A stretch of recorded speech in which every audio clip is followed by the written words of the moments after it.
আজকে আমরা শুরু করতেছি আমাদের চ্যাপ্টার 5 কেমিস্ট্রি। তো এই ক্ষেত্রে আগে আমরা একটা ইলেকট্রন বিন্যাস নিয়ে একটু কথাবার্তা বলে নিচ্ছি, ঠিক আছে? যেমন ধরো আমাদের যে এস অরবিটালটা আছে, এই এস অরবিটালটা কি একটা সিঙ্গেল অরবিটাল থাকে, হ্যাঁ, এটা কোনো অংশ নেই, জাস্ট এস। যে পি অরবিটালটা আছে এটা কিন্তু কয়েকটা অংশ থাকে। এটা কি হয় আমার তিনটা অংশ থাকে, সেটা হচ্ছে কি পি এক্স, পি ওয়াই এবং পি জেড। এবং আমার যে ডি অরবিটালটা আছে, ডি অরবিটালেরও পাঁচটা অংশ থাকে, পাঁচটা অংশ থাকে। এই পাঁচটা অংশের মধ্যে একটা হচ্ছে কি আমার D X Y, D Y Z, D Z X, D Z square, আর এটা হচ্ছে কি আমার D X square minus Y square. আচ্ছা, এই এতগুলো আমি কেন বলছি, কারণ আমাদের যখন যোজনী বের করতে হবে তখন সবগুলোকে কি করতে হবে, এরকম পার্ট বাই পার্ট আকারে ভাঙতে হবে, দেন একটু চেক করতে হবে যে যোজনীটা কত হতে পারে, ঠিক আছে? তো আমরা যদি একটু নর্মালি ইলেকট্রন বিন্যাস করে দেখি, যেমন ধরো নাইট্রোজেনের পারমাণবিক সংখ্যা হচ্ছে কত, 7। তো এই নাইট্রোজেনের যে ইলেকট্রন বিন্যাস সেটা কত হইতো আমার, 1s2, 2s2 এবং 2p3। আচ্ছা, এখন আমি যদি এটাকে একটু এরকম ভাবে ভাঙি, P X P Y P Z অংশের মধ্যে যদি একটু ভাঙি, তাহলে কেমন হচ্ছে জিনিসটা, 1s2, 2s2, 2s2 মধ্যে কিন্তু ভাঙাভাঙি হবে না, কারণ এস একটাই। এখন পি অরবিটালের তিনটা অংশ, 2px, 2py এবং 2pz, তিনটে ইলেকট্রন আছে না? তিনটে ইলেকট্রন প্রথমে এখানে একটা একটা করে যাবে, এক এক এক, তাহলে টোটাল তো তিনটা হয়ে গেল। তো এখানে আবার রিপিট হবে না, ঠিক আছে? তো যেমন এই জিনিসটাতে আমি কি বোঝাচ্ছি, যেমন ধরো আমি যদি অক্সিজেনের ইলেকট্রন বিন্যাসটা লিখি যে 8 পারমাণবিক সংখ্যা বিশিষ্ট, তাহলে ওখানে কি হবে আমার, 1s2, 2s2, 2p4। এখন আমি যদি এটাকে এক্স ওয়াই জেড মানে P X P Y P Z আকারে লিখি, তাহলে কি হবে এখানে, 1s2, 2s2, 2px, 2py এবং 2pz। এখন এখানে লেখার নিয়মটা কি ছিল, যে প্রথমে একটা একটা করে যাবে, দেন বাদ বাকি থাকলে আবার প্রথম থেকে আসা শুরু হবে। তো ছিল কয়টা, চারটা। এখানে একটা একটা করে ফিল আপ হইলো, তিনটা ফিল আপ হইলো, আরো একটা আছে, ওই একটা কি এখানে বসবে, এখানে বসলে কয়টা হইলো, দুইটা হইলো, ঠিক আছে? এরপর ধরো আরেকটা নিই, যেমন ক্লোরিন। ক্লোরিন হচ্ছে কত, 17।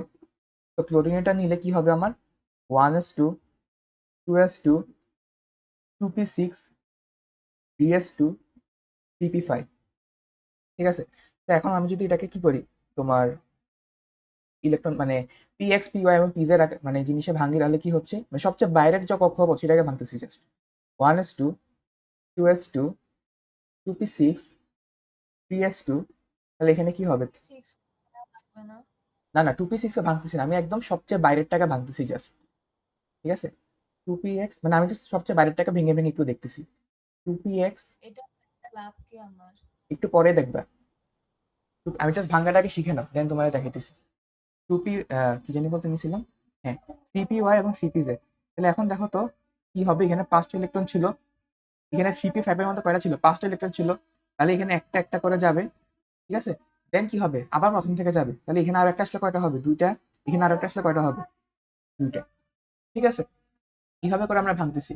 এখন এইগুলো আমরা ইলেকট্রন বিন্যাস ফেলে কেন করছি, বা এগুলো নিয়ে আমার লাভ কি হইল, লাভটা হবে যখন আমাদের প্রথম টপিকটা হচ্ছে যোজ্যতা ইলেকট্রন, যোজ্যতা ইলেকট্রন। আচ্ছা, যোজ্যতা ইলেকট্রন মানে কি, সেটা হচ্ছে আমার সবচেয়ে বাইরের কক্ষপথে, ঠিক আছে, কোনো মৌলের ইলেকট্রন বিন্যাসে। যদি আমি সংজ্ঞাটা একটু লিখে দিই তোমাকে, সেটা হচ্ছে আমার কোনো মৌলের ইলেকট্রন বিন্যাসে সর্বশেষ সর্বশেষ কক্ষপথে যে ইলেকট্রন,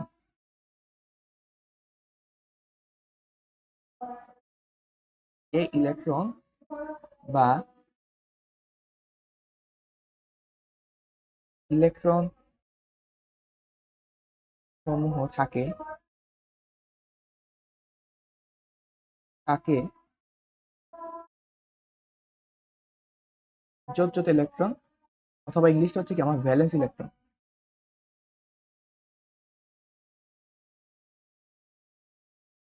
ঠিক আছে, তো সংজ্ঞা অনুযায়ী কি, যে কোনো মৌলের ইলেকট্রন বিন্যাসে একদম সর্বশেষ কক্ষপথে যে কয়টা ইলেকট্রন থাকবে, সেটাকে কি বলা হবে, যোজ্যতা ইলেকট্রন বলা হবে। যেমন আমি যদি তোমাকে একটু উদাহরণ দিই, যেমন ক্যালসিয়াম, ক্যালসিয়ামের পারমাণবিক সংখ্যা কত, ক্যালসিয়ামের পারমাণবিক সংখ্যা কত?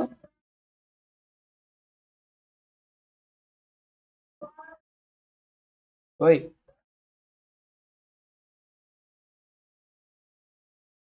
ক্যালসিয়ামের সংখ্যা কত? ভাই আমার মিউট হয়েছিল আর mute করতে পারছি না। আচ্ছা এখন ক্যালসিয়ামের কি হুম পারমাণবিক হ্যাঁ 20। 20।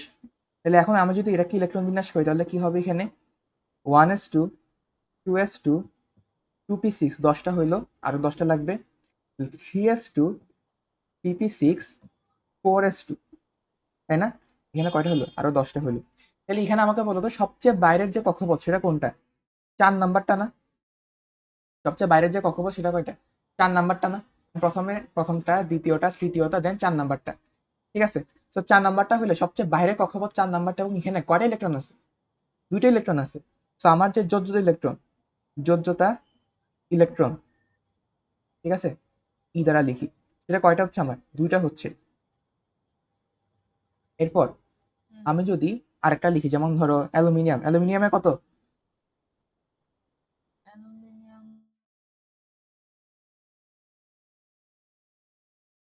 অ্যালুমিনিয়ামে কত?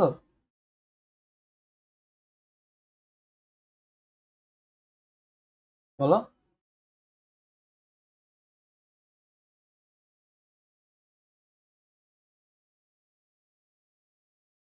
কিরে?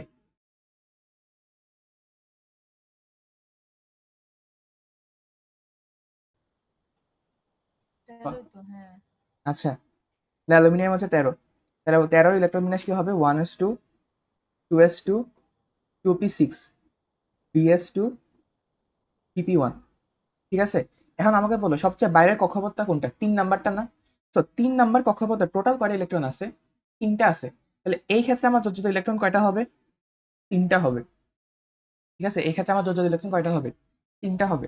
এখন আমি যদি তোমাকে বলি যে অ্যালুমিনিয়াম না, অ্যালুমিনিয়াম 3+, এটা ইলেকট্রন সংখ্যা কত? তাহলে অ্যালুমিনিয়াম 3+ মানে কি? এখানে শেষের কক্ষপথে 3টা ইলেকট্রন নাই, দান করে দিছে। তাহলে 1s2 2s2 2p6। তাহলে অ্যালুমিনিয়াম 3+ এর ক্ষেত্রে সবচেয়ে বাইরের কক্ষপথ কত? 2 নাম্বারটা। এবং এই 2 নাম্বারের টোটাল ইলেকট্রন কয়টা আছে? 6 আর 2 7 8। তাহলে যোজ্যতা ইলেকট্রন কয়টা হবে? 8টা হবে। বুঝতে পারছো? বুঝা গেছে? হ্যাঁ। এরপর ধর আমি যদি অক্সিজেনেরটা বলি, যে অক্সিজেন কত নাম্বার? 8 নাম্বার। তো এই 8 নাম্বার ইলেকট্রনে মানে 8 নাম্বার পারমাণবিক সংখ্যার জন্য কি হবে? 1s2 2s2 2p4। তাহলে এখানে দেখো তো লাস্টে কক্ষপথ কোনটা? 2 নাম্বার। তো এই 2 নাম্বার কক্ষপথের মধ্যে টোটাল ইলেকট্রন কয়টা আছে? 4 আর 2 5 6। তাহলে ইলেকট্রন, যোজ্যতা ইলেকট্রন কয়টা? 6টা। ঠিক আছে, এবার যদি আমি ফ্লোরিনের জন্য বলি, ফ্লোরিন 9। ফ্লোরিনের জন্য কয়টা? 1s2 2s2 2p কত? 5। তাহলে এখানে আমার টোটাল ইলেকট্রন কয়টা? শেষের কক্ষপথ হচ্ছে দ্বিতীয় নাম্বারটা। ঠিক আছে, তাহলে এখানে টোটাল ইলেকট্রন কয়টা? 5 আর 2 6 7। তাহলে আমার ইলেকট্রন কয়টা? যোজ্যতা ইলেকট্রন কয়টা? 7টা। বুঝতে পারছো?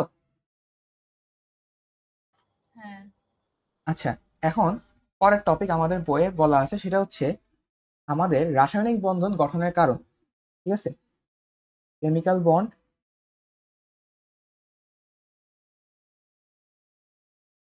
গঠনের কারণ। আচ্ছা, আমরা যদি আমাদের যে নিষ্ক্রিয় গ্যাসগুলো আছে, এটা কয় নাম্বার গ্রুপে থাকে বলো তো? নিষ্ক্রিয় গ্যাসগুলো, ইনার্ট গ্যাসগুলো কয় নাম্বার গ্রুপে থাকে? 18। 18। তো আমাদের যে গ্রুপ 18 আছে, এখানে আমাদের কোন ধরনের গ্যাসগুলো পাওয়া যায়? ইনার্ট গ্যাসগুলো পাওয়া যায়।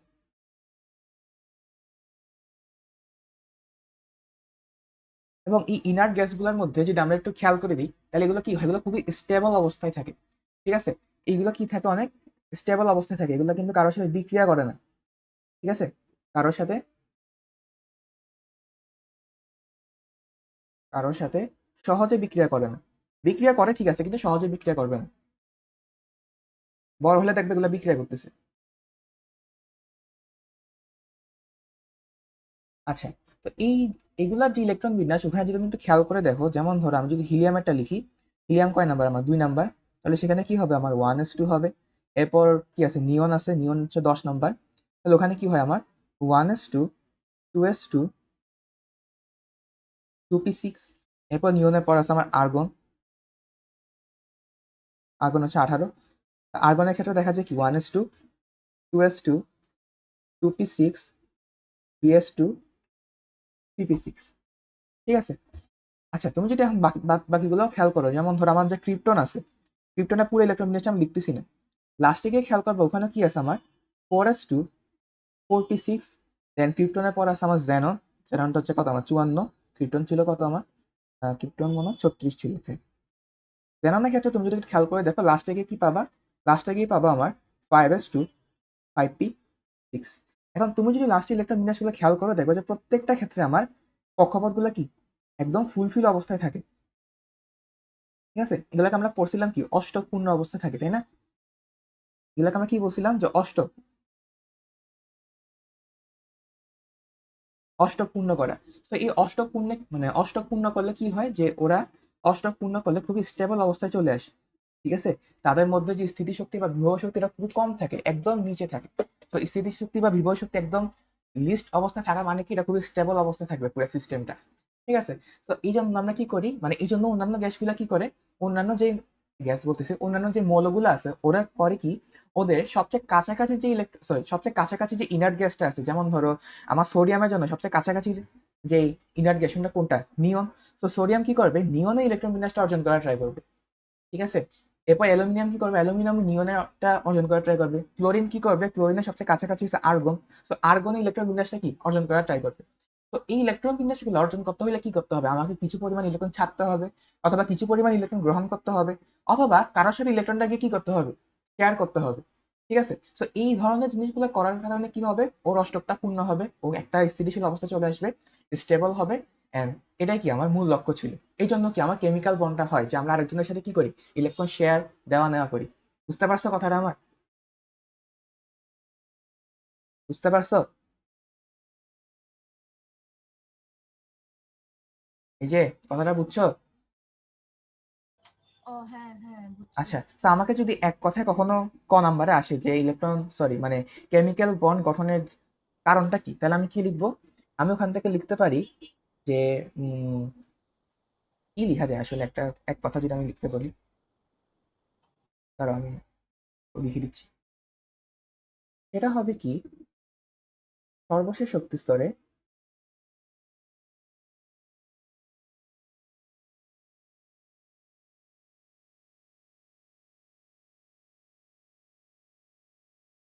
সর্বশেষ শক্তি স্তরে ইলেকট্রনগুলো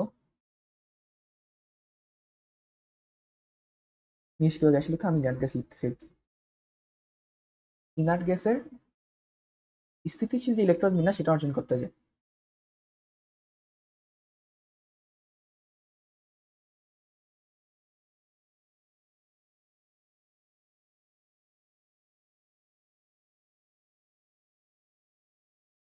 ইলেকট্রন বিন্যাস লাভের প্রবণতা লিখি, লাভের প্রবণতা।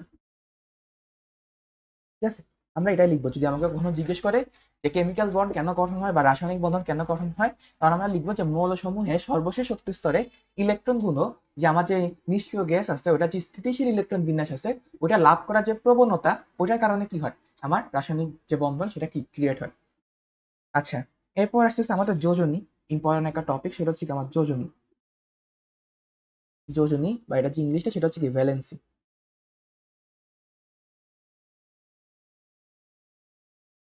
আচ্ছা, তো যোজনী সিম্পলি যেটা বোঝায় সেটা হচ্ছে যে আমি কয়টা ইলেকট্রন শেয়ার করতেছি, অথবা কয়টা ইলেকট্রন দিচ্ছি, অথবা কয়টা ইলেকট্রন নিচ্ছি। ঠিক আছে, তা আমি যদি সিম্পলি তোমাদের লেভেলে রাখি তাহলে এটা হচ্ছে যে কি, আমি কয়টা দিচ্ছি মানে কয়টা আমি দিছি, অথবা কয়টা আমি নিছি, অথবা আমি কয়টা শেয়ার করতেছি। জিনিসগুলো কিভাবে, যেমন ধরো আমি যদি উম, আমি যদি এখানে হাইড্রোজেনের কথা চিন্তা করি, 1s1। ঠিক আছে, এরপর ধরো লিথিয়াম, লিথিয়ামেরটা কি হবে, লিথিয়ামটা হচ্ছে কি 1s1 সরি 1s2 2s1। এরপর সোডিয়ামেরটা, সোডিয়ামেরটা কি হয় আমার 1s2 2s2 2p6 ps1। এরপর সোডিয়ামের পর পটাশিয়াম আছে, পটাশিয়ামেরটা কি হয় আমার 1s2 2s2 2p6 3s2 pp6 4s1। আমি যদি একটু খেয়াল করে দেখি ওদের লাস্টের কক্ষপথে কি কি আছে, 1s1 আছে, এখানে আমার 2s1 আছে, এখানে আমার 3s1 আছে, এখানে আমার 3s1 আছে, এখানে আমার 4s1 আছে। আচ্ছা, তাহলে একটা জিনিস খেয়াল করে দেখো, হাইড্রোজেনটা বাদ দিলাম। হাইড্রোজেন কি করে, হাইড্রোজেনের জন্য কিন্তু ওর এই একটা ইলেকট্রন ত্যাগ করে দিলে কিন্তু ওর এক্সিস্টিং ক্রাইসিসে পড়ে যায়, ঠিক আছে? তো এই একটা ইলেকট্রন কিন্তু বাদ দেন, ও কি করে, এটা আরেকজন থেকে নেওয়া ট্রাই করে, অথবা কি করে, শেয়ার করার ট্রাই করে। তো আলটিমেটলি কি, ও এখানে একটা ইলেকট্রনই লাগবে, এখানে ওর এখানে একটা ইলেকট্রন লাগবে। হাইড্রোজেনের ক্ষেত্রে ম্যাক্সিমাম কেসে এটাই হয় যে ওর একটা ইলেকট্রন লাগবে, ওইটা কারোর থেকে নিয়ে আসে। আর লিথিয়াম, সোডিয়াম, পটাশিয়াম, এরপর আরো আছে না তোমার, যেমন রুবিডিয়াম, এরপর কি সিজিয়াম, এরপর কি আমার ফ্রান্সিয়াম। ওরা কি করে, ওরা তো হচ্ছে ধাতু, ওরা ধাতু, ওরা কি করে, ওদের লাস্টের যে ইলেকট্রনগুলো এগুলো ছেড়ে দেয়। এগুলো কি করে, ছেড়ে দেয়। এগুলো হচ্ছে কি আমার ছেড়ে দে, মানে হচ্ছে তুমি নিয়ে যাও ভাই, এটা আমার দরকার নেই। তো এই জন্য কি করে, মানে ধাতুগুলা কি করে, তাদের যে লাস্টের যে ইলেকট্রন, এটার উপর কি তাদের যে অ্যাট্রাকশনটা বা তাদের যে মানে ধরো নিউক্লিয়াস যে কি করে প্রত্যেকটাকে আকর্ষণ করে রাখে না, তাদের যে আকর্ষণ বলটা এটা অনেক কম থাকে একদম লাস্টের ইলেকট্রনটার প্রতি। তো ওরা কি, এটা কি করে, এটা খুব ইজিলি ছেড়ে দিতে পারে। এন্ড ছেড়ে দিলে কি হবে, এটা খুবই স্টেবল অবস্থায় চলে আসবে না। ছেড়ে দিলে কি হবে, লাস্টের দিকে খেয়াল করো, এখানে 3s2 3p6 থাকবে, এখানে কি থাকবে, 2s2 2p6 থাকবে, এখানে 1s2 থাকবে। s অরবিটাল ফুলফিল থাকাও কি মানে দ্বিতত্ত্ব বলতো না এটাকে তোমাদের বইয়ে, দ্বিতত্ত্ব বা দুইয়ের নিয়ম বলতো, ওটাকে যেমন অষ্টক নিয়ম বলতো, এটাকে কি বলতো, দুইয়ের নিয়ম বা সামথিং কিছু একটা বলতো, যে এস অরবিটাল ফুলফিল থাকাও কি একটা, হ্যাঁ এস দ্বিত্ব। অরবিটাল, হ্যাঁ দ্বিত্ব সম্ভবত, দ্বি- এস অরবিটাল ফুলফিল থাকাও কি, এটা স্টেবল বুঝাচ্ছে আসলে। তো দেখো তো, তাহলে যদি এই একটা ইলেকট্রন ছেড়ে দেয় তাহলে কি হবে, এই একটা ইলেকট্রন ছেড়ে দিলে ওটা কি হবে, খুবই স্টেবল অবস্থা চলে আসবে। তো এই একটা ইলেকট্রন ছেড়ে দেওয়ার মাধ্যমে যদি স্টেবল অবস্থা চলে আসে, তাহলে তাদের যোজনী কত, কয়টা ইলেকট্রন ছাড়ছে, একটা করে ছাড়ছে না, তাহলে তাদের যোজনী কত, যোজনী হবে এখানে 1। বুঝতে পারছো এই কাহিনীটা, বুঝছো? তো এটা কি জন্য হয়েছে, এটা আসলে কোন গ্রুপের জন্য হয়েছে, গ্রুপ ওয়ানের জন্য। এটা গ্রুপ ওয়ান না সবগুলা, এই গ্রুপ ওয়ানের জন্য এই কাহিনীটা হয়েছে, ঠিক আছে? তো এখন যদি আমি একটু পরেরটাতে যাই, সেম কাহিনী আমি কিন্তু গ্রুপ 17তে দেখতে পারবো। এরকম মানে সেম না, কাইন্ড অফ সেম আর কি, এখানে ছেড়ে দেয় আর ওখানে নিবে। যেমন ধরো আমি যদি গ্রুপ 17-র কথা বলি, গ্রুপ 17, ঠিক আছে, গ্রুপ 17-র নাম কি,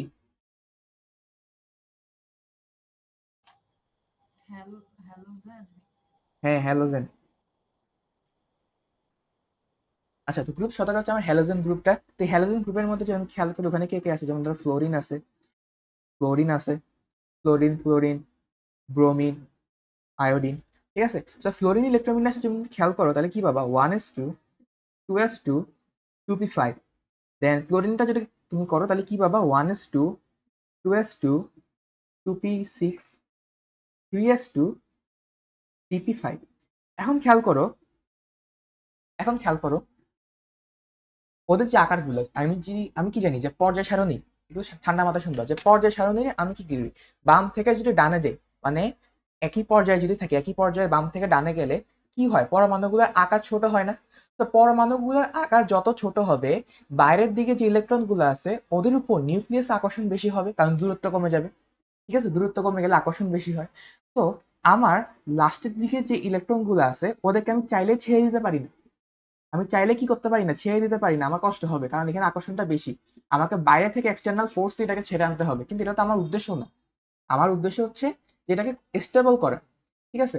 সে স্টেবল করার জন্য আমি যে এক্সট্রা করে ফোর্স দিব এটা কিন্তু সম্ভব না। তো আমি কি করতেছি, যাতে আমি বাইরে থেকে একটা ইলেকট্রন জাস্ট দিয়ে দিতে পারি ওকে, ওকে যদি আমি বাইরে থেকে একটা ইলেকট্রন দিয়ে দিই তাহলে কি হবে, এখানে 5s, সরি এখানে কি হবে, 3p6 হয়ে যেত। তাহলে 3p6 হলে কি হইতো, এখানে 3s to 3p6 হইতো, যেটা কি স্টেবল একটা অবস্থা হইতো। তো এখান থেকে যদি আমি বাইরে থেকে একটা ইলেকট্রন দিই তাহলে কি হইতো, এখানে এখানে আমার 3p6 হইতো। আর 3p6 হলে কি হইতো, খুবই স্টেবল একটা অবস্থা হইতো। এবং এই কাহিনীটা কি সবগুলোর জন্য সত্যি না, এখানেও কি আমার বাইরে থেকে একটা ইলেকট্রন লাগতো, তাহলে কি হইতো, এখানে 2p6 হইতো, মানে 2s2 2p6 হইতো। ব্রোমিনের ক্ষেত্রে কি হইতো, 4s2 4p6 হইতো। তো এখানে বাইরে থেকে যেহেতু একটা ইলেকট্রন দরকার, একটা ইলেকট্রন নেওয়া দরকার ওর, তাহলে ওর যোজনী কত হবে, ওর যোজনী কত হবে, ওর যোজনীয় কি হবে, 1 হবে। বুঝতে পারছো? বুঝা গেছে? হ্যাঁ। আচ্ছা, এবার তাহলে খেয়াল করে এই যোজনীর সাথে কিন্তু গ্রুপের একটা রিলেশন আছে ওয়ান কাইন্ড অফ, ঠিক আছে? যেমন ধরো এখন যদি আমি গ্রুপ 2 এর কথা বলি, গ্রুপ 2, তাহলে গ্রুপ 2 এর মধ্যে আমরা কাকে কাকে দেখি? আমরা গ্রুপ 2 এর মধ্যে, এই গ্রুপ 2 এর মৌলগুলা বলো তুমি।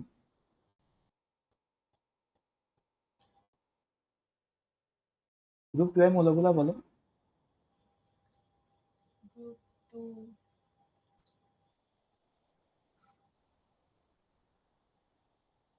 ম্যাগনেসিয়াম। আরে বেরিলিয়াম, ম্যাগনেসিয়াম, হ্যাঁ। ক্যালসিয়াম, এরপর কি আছে? স্ট্রনশিয়াম। এগুলাই তো গ্রুপ 2 এর। হ্যাঁ, চ্যাপ্টার 4 রিভিশন দেওয়া লাগবে। হ্যাঁ, চ্যাপ্টার 4। আচ্ছা, চ্যাপ্টার 4 রিভিশন দেওয়ার কিছু পর্যায় সারণী কেউ ভুলে। আচ্ছা, যাই হোক, তো এখানে কি আছে? বেরিলিয়াম। তো এখানে দেখো তো ও লাস্টের ইলেকট্রন বিন্যাসটা কি হইতো, মানে 1s2 2s2, বুঝছেন না? হ্যাঁ, ঠিকই তো, 1s2 2s2 ছিল। হ্যাঁ, আর এখানে ম্যাগনেসিয়ামটা কি হইতো? 1s2 2s2 2p6 3s2। ক্যালসিয়ামেরটা কি হইতো? 1s2 2s2 2p6 3s2 3p6 4s2। আচ্ছা, বাদ বাকিগুলো গেলাম না। এখন দেখো তো লাস্টের দিকে খেয়াল করো, লাস্টের কক্ষপথে কি আছে? 2s2 আছে, এখানে আছে 3s2, এখানে আছে 4s2। আচ্ছা, তাহলে খেয়াল করে দেখো তো, আমি যদি এনি হাও এখান থেকে এই লাস্টের দুটো ইলেকট্রন মানে সরাই দিই, তাহলে কি হইতো? লাস্টের দুটো ইলেকট্রন সরে গেলে এখানে আমার 2s2 2p6 হতো, যেটা মোর স্টেবল, এবং এখানে 3s2 3p6 হতো, যেটা কি মোর স্টেবল। তো এখান থেকে আমি যদি দুইটা করে ইলেকট্রন সরাই দিই, এখান থেকে আমি যদি দুইটা করে ইলেকট্রন সরাই দিই, তখন কি হবে? আমার যে মৌলটা কি হবে? স্থিতিশীল অবস্থায় চলে আসবে। তো এই ক্ষেত্রে কি হবে? আমার যোজনী কত হবে? আমার যে যোজনী, সেটা কত হবে? 2 হবে। সো গ্রুপ 2 এর যে মৌলগুলা, ওগুলা যোজনী কত? 2। ঠিক আছে? Same for group 13। আমি যদি গ্রুপ 13 এর কথা চিন্তা করি, আমি যদি গ্রুপ 13 এর কথা চিন্তা করি, ওখানে কে কে আছে? ধরো ওখানে আছে আমার বোরন, অ্যালুমিনিয়াম। তো বোরনের ক্ষেত্রে কি হয়? বোরনের ক্ষেত্রে 1s2 2s2 2p1। এরপর অ্যালুমিনিয়ামের ক্ষেত্রে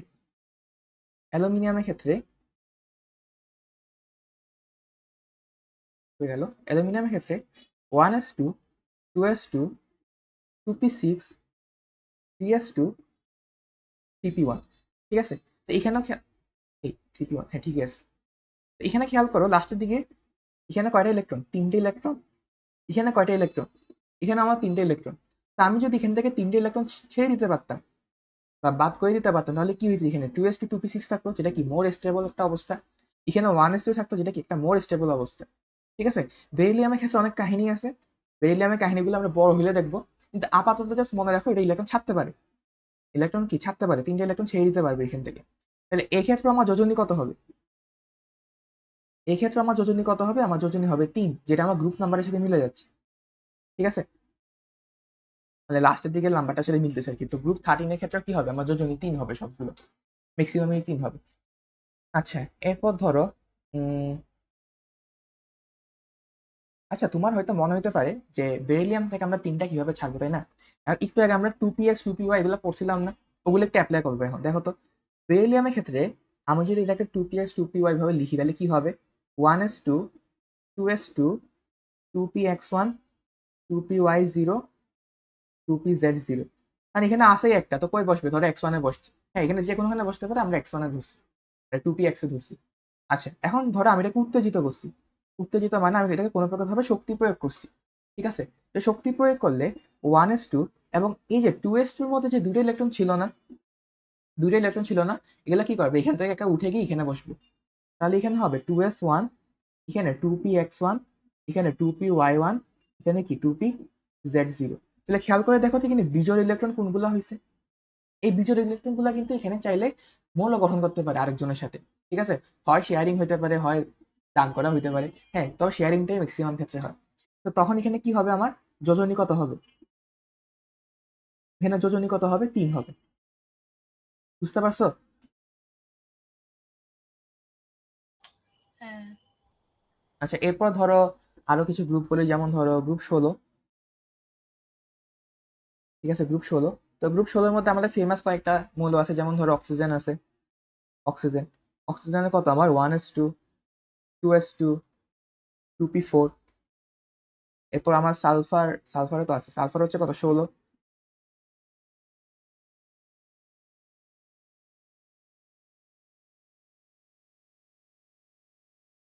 ps2, 3p4। তো খেয়াল করে দেখো তো এখানে আমার রীতিমত মানে অক্সিজেনের ক্ষেত্রে যদি আমি দুইটা ইলেকট্রন দিয়ে দিই, ওকে ওকে যদি আমি দুইটা ইলেকট্রন দিয়ে দিই তাহলে কি হবে, তাহলে এখানে 2s2 এবং 2p6, 2s2 2p6 হয়ে যেত। এবং এটা কি হয়ে যেত, একটা স্টেবল অবস্থায় চলে আসতো, তাই না? একটা স্টেবল অবস্থায় চলে আসতো। এন্ড সালফারের ক্ষেত্রেও কি হইতো, সালফারের ক্ষেত্রে যদি আমি এখান থেকে বাইরে থেকে দুটো ইলেকট্রন দিয়ে দিতাম, তাহলে এখানে কি হইতো আমার 3s2 pp6 হইতো, যেটাও কি আমার একটা স্টেবল অবস্থায় চলে আসতো। তো এখানে গ্রুপ 16-র ক্ষেত্রে আমার যোজনীটা কত হচ্ছে, আমার যোজনীটা কত হচ্ছে, 2 হচ্ছে। এখন তুমি মাঝে মধ্যে খেয়াল করে দেখবা সালফারের যোজনী কিন্তু অলওয়েজ 2 থাকে না। সালফার পরিবর্তনশীল যোজনী কি করে, প্রদর্শন করে। সালফারের যোজনী কয়েক রকম হইতে পারে, যেমন ধরো আমি যদি একটু সুন্দর করে লিখি যে s ইজ ইকুয়াল টু হচ্ছে আমার 1s2, 2s2, 2p6, এরপর হচ্ছে কি ps2, pp(x2), pp(y1), pp(z1). ঠিক আছে, এভাবে ভাঙলাম। এরপর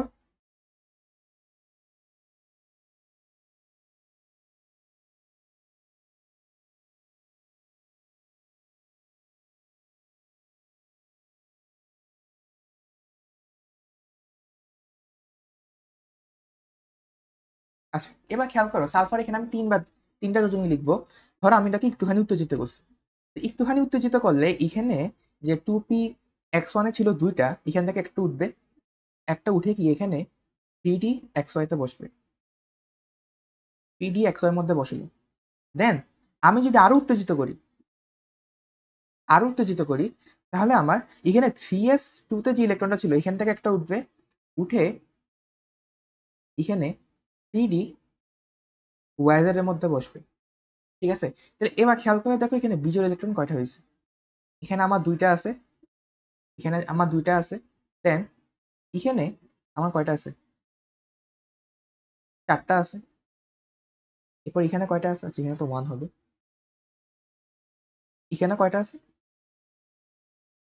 6টা আছে। ঠিক আছে, তো এখানে আমার কয়টা আছে, এখানে আমার যোজনী কত, এখানে আমার যোজনী হচ্ছে 2। ঠিক আছে, এখানে কয়টা আছে, 4টা আছে। এখানে আমার যোজনী কত, বিজোড় ইলেকট্রন গুলাই ছাড়বে। ছাড়বে না, ও গ্রহণ করবে অথবা শেয়ার করবে। সালফার কি ধাতু? মানে ওইটাই আমি বুঝাইতেছি যে বিজোড় ইলেকট্রন গুলার সংখ্যায় যোজনী হবে। হ্যাঁ, আমরা বিজোড় ইলেকট্রন গুলা কাউন্ট করবো এখানে। ঠিক আছে, তো এখানে কয়টা হলো, 6টা হলো। এবং এই কোশ্চেনটা কিন্তু পরীক্ষায় আসে যে সালফারের যোজনী গুলা কয়টা, মানে সালফারের পরিবর্তনশীল যোজনী প্রদর্শন করে। ঠিক আছে, তো এটা যোজনী কয়টা কয়টা আছে, 2, 4, 6, 3টা। ঠিক আছে, সালফারের যোজনী 3টা, 2, 4, 6। ওরা শেয়ার করতে পারে, বুঝছো, ওরা শেয়ার করে। অথবা এখানে কিন্তু নর্মালি গ্রহণ করে, যখন আমি নর্মাল সালফারের কথা বলবো, মানে উত্তেজিত করি না, তখন কিন্তু নর্মালি গ্রহণ করে। কিন্তু উত্তেজিত করলে কি করে, এগুলো শেয়ারিং করে। ঠিক আছে, আচ্ছা। এরপর আমার সালফারের কথা তো শেষ। এই সালফারের একটু মনে রেখো, এটা পরীক্ষায় আসে। এরপর আমি যদি গ্রুপ 15 তো বলছি, 15 বলছি না, 15 বলিনি, 16 পর্যন্ত আসছি। আচ্ছা, আমি যদি এখন গ্রুপ 15-এর কথা বলি, গ্রুপ 15-এর মধ্যে আমার আছে কে কি, নাইট্রোজেন। নাইট্রোজেনের কত, 7, 1s2, 2s2, 2p3, 1s2, 2s2, 2p3। তো আমি যদি এটাকে একটু ভেঙে লিখি তাহলে কি হবে, 1s2, 2s2, 2px1, 2py1, 2pz1। ঠিক আছে, তাহলে এখানে কি হচ্ছে, তিনটা কি বিজোড় ইলেকট্রন পাচ্ছি না, এখানে তিনটা শেয়ারিং হতে পারে। তো তিনটা শেয়ারিং হবে, তিনটে ইলেকট্রন শেয়ার করবে, তিনটে ইলেকট্রন শেয়ার করবে। সো আমার যোজনী কত, আমার যোজনী হচ্ছে কত, 3। ঠিক আছে, এক মনে রাখবা, জাস্ট ধাতুগুলাই কি করতে পারে, ধাতুগুলাই ইলেকট্রন দান করতে পারে, অধাতুগুলো ইলেকট্রন গ্রহণ করতে পারে। ঠিক আছে, হয় গ্রহণ করবে না হলে কি করবে, শেয়ার করবে। এই দুইটা বাদে কোনো কাজ করবে না অধাতুগুলো। আচ্ছা, এরপর একটা ইম্পর্টেন্ট জিনিস আছে, সেটা হচ্ছে ফসফরাস। ঠিক আছে, ফসফরাস। তো ফসফরাসের ক্ষেত্রে কি হয়, 1s2 2s2 2p6 3s2 ppx1 ppy1 ppz1। আমি এটা মানে একবারে লিখছি আর কি। ফসফরাস কত আমার 15, তাহলে কয়টা হলো 10 11 12 13 14 15, হ্যাঁ ঠিক হয়েছে। তাহলে এই ক্ষেত্রে দেখো তো কয়টা, এই ক্ষেত্রে হচ্ছে কত আমার 3টা, মানে 3টে ইলেকট্রন শেয়ার করতে পারবে। তাহলে আমার যোজনী কত, আমার যোজনী হচ্ছে 3।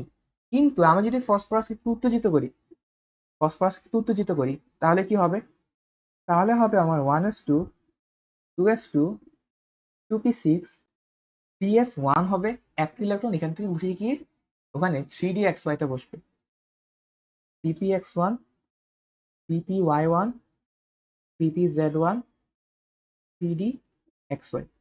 তো এখানে তখন কয়টা বিজোড় ইলেকট্রন হইলো, কয়টা হইলো, 5টা। তো আমার যোজনী কত,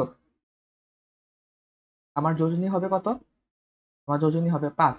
ঠিক আছে, তো এখানেও কি করতে পারে, 5টা ইলেকট্রন শেয়ার করতে পারবে, 5 জনের সাথে ইলেকট্রন শেয়ার করতে পারবে। যেমন ধরো PCl5, একটা কোশ্চেন কিন্তু বারবার আসে, এখান থেকে একটা কোশ্চেন আসে যে PCl3 অষ্টক অষ্টক পূর্ণ করে, কিন্তু PCl5 কিন্তু অষ্টক থেকে বেশি করে, মানে অষ্টকের যে নিয়মটা এটা কিন্তু লঙ্ঘন করে। কেন, কারণ দেখো তো, যখন PCl3 ছিল তখন নর্মাল অবস্থা ছিল, এই যে ওর যোজনী কত 3, তাহলে যোজনী যদি 3 হয়, তাহলে ফসফরাস কি করবে, ওর ক্লোরিনের সাথে একটা ইলেকট্রন শেয়ার করবে, ক্লোরিনের সাথে একটা ইলেকট্রন শেয়ার করবে। তাহলে কত হবে এখানে, এখানে আমার 2টা ইলেকট্রন হবে, এখানে 2টা হবে, এখানে 2টা হবে, এখানে 2টা হবে। তাহলে 3 দুগুণ 6, আর 2টা আছে 7 8। তো লাস্টের কক্ষপথে কয়টা ইলেকট্রন হবে, 8টা হবে। কিন্তু যখন আমার PCl5 হয়, তখন কি হয়, ফসফরাস 5টা ইলেকট্রন শেয়ার করে 5টা ক্লোরিনের সাথে। আমি জাস্ট একে একটু বুঝাচ্ছি আর কি, শুনো। 5টা ক্লোরিনের সাথে কি করে, ইলেকট্রন শেয়ার করে। তো 5টা ক্লোরিনের সাথে ইলেকট্রন শেয়ার করলে আমাকে বলতো লাস্টের কক্ষপথে কয়টা ইলেকট্রন হলো ফসফরাসে, 1টা 2টা 3টা 4টা 5টা 6টা 7টা 8টা 9টা 10টা। এখানে আমার কয়টা ইলেকট্রন হলো, লাস্টের যে কক্ষপথ, এখানে আমার 10টা ইলেকট্রন হয়ে গেল। তো এটা কি করে, অষ্টক নিয়মটা লঙ্ঘন করে, অষ্টক থেকে বেশি হয়ে যায়। ঠিক আছে, এই কোশ্চেনটা কিন্তু পরীক্ষায় বারবার আসে।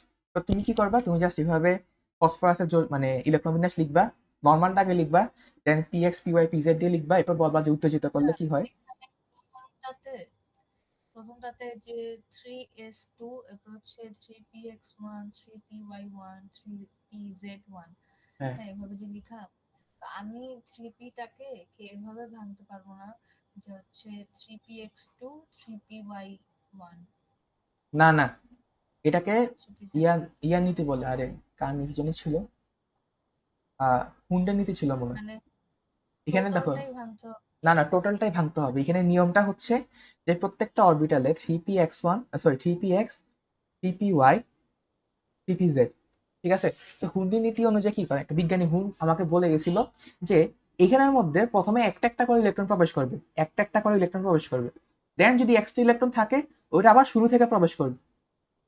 বুঝতে পারছো, এই জন্য আমি চাইলেই কি এভাবে লিখতে পারি না যে 3p(x2) এবং 3p(y1) এবং এখানে 3pz0, এটা খালি রাখতে পারবো না, এটা ভুল।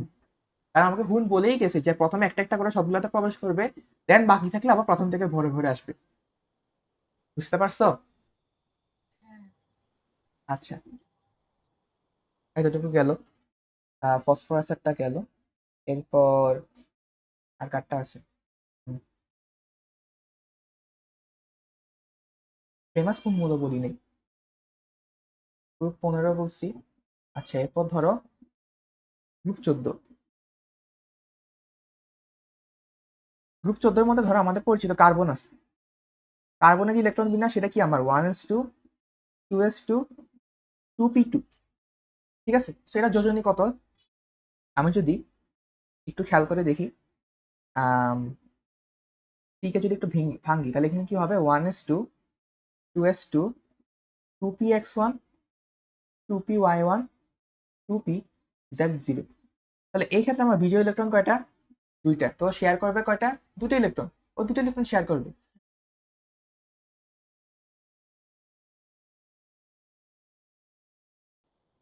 আচ্ছা, তো এখানে আমার যোজনী কত হবে? আমার এখানে যোজনী হবে কত? 4। ঠিক আছে, কারণ এখানে আমার বিজোড় ইলেকট্রন আছে কয়টা? 2টা। এখন আমি যদি কার্বনকে একটু উত্তেজিত করি, তাহলে কি হবে? তাহলে হবে আমার এখানে 1s2, এখানে হবে আমার 2s1, এখানে হবে আমার 2px1, এখানে হবে আমার 2py1, এখানে হবে আমার 2pz1। তাহলে এখানে আমার বিজোড় ইলেকট্রন কয়টা হয়েছে? এখানে আমার বিজোড় ইলেকট্রন হয়েছে কয়টা? 4টা। 1 মিনিট, এখানে তো 2 হবে কারণ এখানে বিজোড় ইলেকট্রন আছে 2টা। এখানে আমার যোজনী কত হবে? এখানে আমার যোজনী হবে 4। তো কার্বনের ক্ষেত্রে কিন্তু যোজনী কয়টা হয়? 2টা হয়, একটা হচ্ছে 2 এবং 4। এই জিনিসটা মনে রাখবি, কার্বনের ক্ষেত্রে আমার 2টা যোজনী হয়, একটা হচ্ছে 2 এবং একটা হচ্ছে কত? 4। চারে দেখি না বেশি। হ্যাঁ, এটা হচ্ছে যোগের উপর নির্ভর করে, যে যোগের উপর মানে, আচ্ছা আমি এখনই দেখাচ্ছি যে যোগের উপর কিভাবে নির্ভর করতেছে, দেখো। আচ্ছা দেখো, এবার দেখো যে যোগের উপর কিভাবে নির্ভর করতেছে। মনে করো আমি যোগ একটা লিখলাম যে কিভাবে, যে FeCl2, FeCl2। হ্যাঁ, তাহলে এখন দেখো তো, এই ক্ষেত্রে আমার এই যে প্যারাসের যে ইয়েটা মৌলটা, এটা কয়টা ইয়ার জন্য, মানে কয়টা ক্লোরিনের সাথে যুক্ত? 2টা ক্লোরিনের সাথে যুক্ত। ঠিক আছে, তা আমি যদি ফেরাসি ইলেকট্রন বিন্যাসটা একটু দেখি, তাহলে ফেরাসটা হচ্ছে কেমন, যে 1s2, 2s2, 2p6, 3s2, 3p6, 4s2। ঠিক আছে, এটা হচ্ছে আমার ফেরাসা কি ইলেকট্রন বিন্যাস। সো এখানে কি হয়, যখন আমি ইলেকট্রন দান করতে যাব বা ইলেকট্রন ছাড়তে যাব, তখন কি হয়, সর্বশেষ কক্ষপথে ইলেকট্রনটা কি হয়, হারা হয়। তখন এখানে কি হবে, আমার 4s2 এর মধ্যে যে ইলেকট্রনগুলো আছে, 4s2 এর মধ্যে যে ইলেকট্রনগুলো আছে ওগুলো কি হবে, মানে মুক্ত করা হবে, এগুলো কি করবে, ক্লোরিন গ্রহণ করবে। তো এই ক্ষেত্রে আমার যোজনী কত? এই ক্ষেত্রে আমাদের যোজনী সেটা হচ্ছে কত? 2। কার এটা? ফেরাসের। আর এখানে এটা কি, ফেরাস 2+ আকারে আছে। আমি যদি এটা বলতাম যে Fe3+, সরি সরি, এমনি যদি বলতাম যে FeCl3, তাহলে এটা কি বোঝাচ্ছে, যে আমার যে লোহার যে মৌলটা, মানে লোহার যে একটা অণু, সেটা কি, লোহার যে একটা পরমাণু, এটা কি 3টা ক্লোরিনের সাথে যুক্ত না? 3টা ক্লোরিনের সাথে যুক্ত, এবং এগুলো তো আয়নিক যৌগ, তো এটা কি 3টা ক্লোরিন মাইনাসের সাথে যুক্ত আর কি। ঠিক আছে, তো এটা কি আকারে আছে, এটা আসলে এটা আসলে Fe3+ আকারে আছে। এখন এই Fe3+টা আসলে কিভাবে হয়, মনে করো, আচ্ছা আমি এখানে আগে Fe2+টা লিখে দিই। Fe2+, সেটা কিভাবে হবে, আমার 1s2, 2s2, 2p6, 3s2, 3p6। এটা হচ্ছে কি আমার Fe2+, যেখানে আমার এই যে লাস্টে যে 4s2 ছিল, এই দুটা কি ইলেকট্রন ছেড়ে দিছে। আর Fe3+ এ কি হবে, আমি যদি Fe3+ এর ক্ষেত্রে যাই, তখন কি হবে, তখন লাস্টের কক্ষপথ কোনটা, এই যে 3p6 না, এখান থেকে আরেকটা ছেড়ে দিবে। এখন আমার কোশ্চেন হলো কোনটা বেশি স্টেবল, FeCl2 নাকি FeCl3? অথবা কোশ্চেনটা এইভাবেও আসে পরীক্ষার মধ্যে, যে Fe2+ এবং Fe3+ এর মধ্যে কোনটা বেশি স্টেবল বা কোনটা বেশি স্থিতিশীল, দেখি বলতো মাথা ঘাটে, কোনটা বেশি স্টেবল বা কোনটা বেশি স্থিতিশীল, বল। Fe2+ বেশি স্থিতিশীল না? জি না। কেন? ওখানে তো অষ্টক পূরণও করতেছে।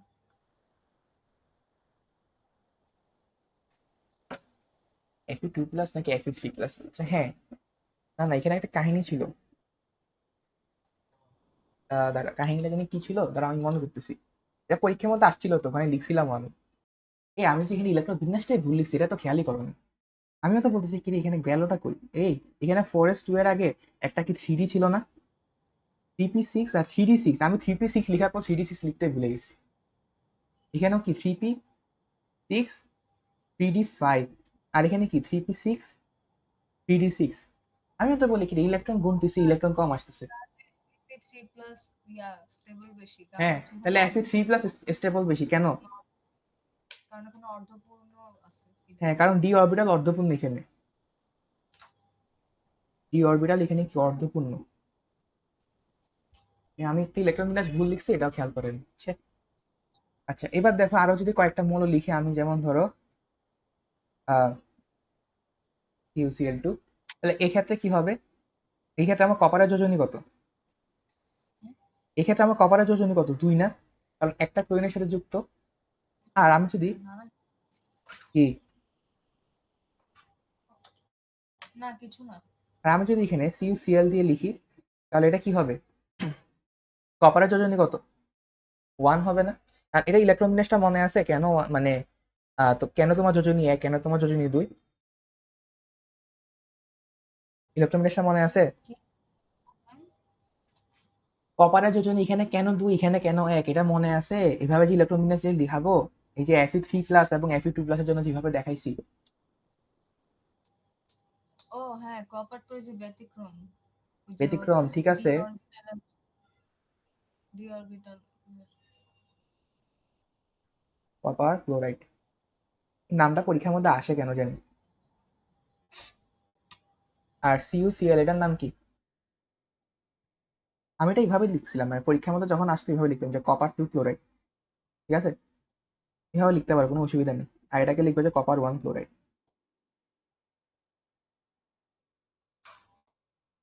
মানে হচ্ছে যে যোজনী বুঝাচ্ছে আর কি, যোজনী কত। ঠিক আছে, এভাবে লিখতে পারো, কোনো অসুবিধা নেই। আচ্ছা তাহলে দুইটাই কপার ক্লোরাইড, হ্যাঁ, কোনটা দুইটাই তো কোনটা? তাহলে কপার। দুইটাই কপার ক্লোরাইড। এটাকে মানে এটা হচ্ছে আমি যোজনী দিয়ে লিখি ভাবে নাম লিখতে পারি, আর যদি আমি নর্মালি লিখি তখন এটাকে বলা হয় আমার কিউপ্রাস ক্লোরাইড।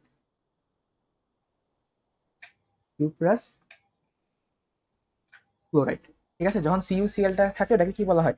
কিউপ্রাস ক্লোরাইড বলা হয় আর কি। ঠিক আছে, আর CuClটাকে মনে হয় আমার নর্মালি মানে কপার ক্লোরাইডই বলে। না, এটাকে বলা হয় কিউপিক ক্লোরাইড। আছে মনে বসে, এটা হচ্ছে কিউপিক ক্লোরাইড।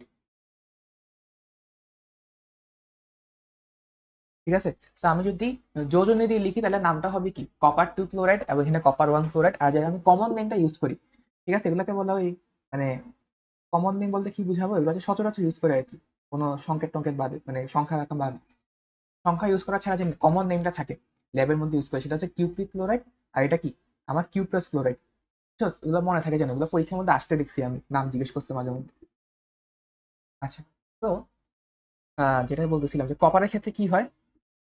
কপারের যে ইলেকট্রন বিন্যাস, যে ইলেকট্রন বিন্যাস বলতে থাক কপারের। কপার কত আমার? 29 না 24 বল? 29। 29। তাহলে এখানে ইলেকট্রন বিন্যাস কি হবে আমার? 1s2, one. 2s2, 2p6, 3s2, 3p6, 3d, এরপর কত? 4s2। তাহলে কয়টা হলো এখানে? 10, 11, 12, 18, 19, 20, 3d9। আচ্ছা, 3d9 তো হয় না, 3d9টা হয় না, তো 3d9 জায়গায় কি হয়? 3d10, 4s1 হয়। তো এটা হচ্ছে কি কপারের ইলেকট্রন বিন্যাস। তো যখন ও দান করতে যাবে, তখন কি হয়? এই যে 4s1টা কি হয়? চলে যায়। ঠিক আছে, সো কপার প্লাস, এটা ইলেকট্রন বিন্যাস কি হবে? 4s1টা চলে যাবে।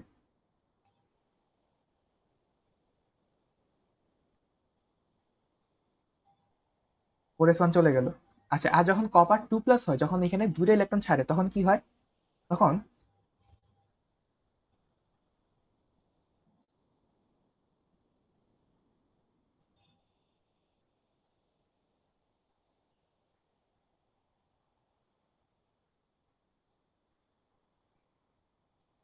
আর যখন কপার 2+ হয়, তখন এখানে কি হয়? 4s1 তো যাই, এখানে 3d9 হয়ে যায়। ঠিক আছে, এই ইলেকট্রন বিন্যাসটা অনেকে মনে করতে পারো যে এখানে তো ভাই মানে 3d9টা না থাকার জন্য তো 3d10 হয়েছিল, তাই না? তো এখানে এটা আসলে কিছু ম্যাটার, এখানে অনেক কিছু আছে ম্যাটার করার মধ্যে, এগুলো বড় হলে পড়বি। কি? 3p। এটা 3p, 3 is 3p। for। হ্যাঁ হ্যাঁ, 3p লেখাটা হয়েছে আর কি। ঠিক আছে, এখানে আমার মেইন কথাটা হলো, যখন নর্মালি ইলেকট্রন বিন্যাস করতে গেছিলাম, তখন কি হতো? এখানে 3d10 নেওয়া হতো, আর এখানে 4s1 নেওয়া হতো কি স্টেবল হওয়ার জন্য। ঠিক আছে, আর যখন একটা ইলেকট্রন ছাড়বো তখন 4s1টা চলে যাবে।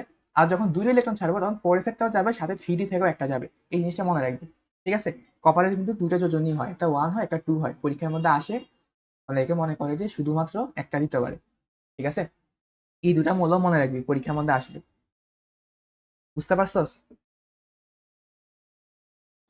হ্যাঁ। আচ্ছা, এবার আসতেছে আমাদের আহ সুপ্ত যোজনী।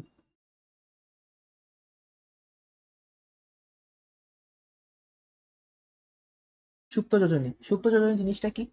সুপ্ত যোজনী হচ্ছে আমার কোনো মৌলে সর্বোচ্চ যোজনী, এবং এটা থেকে যদি পদার্থে উপস্থিত মৌলটা যোজনী বাদ দিই, বা যৌগটার মধ্যে যে মৌলটা যোজনী কাজ করতেছে সেটা বাদ দিই, তাহলে ওটাকে বলা হয় সুপ্ত যোজনী। ঠিক আছে? অর্থাৎ আমি এমনি বলতে পারি যে কোনো মৌলের, জিনিসটা হচ্ছে এমন যে কোনো মৌলের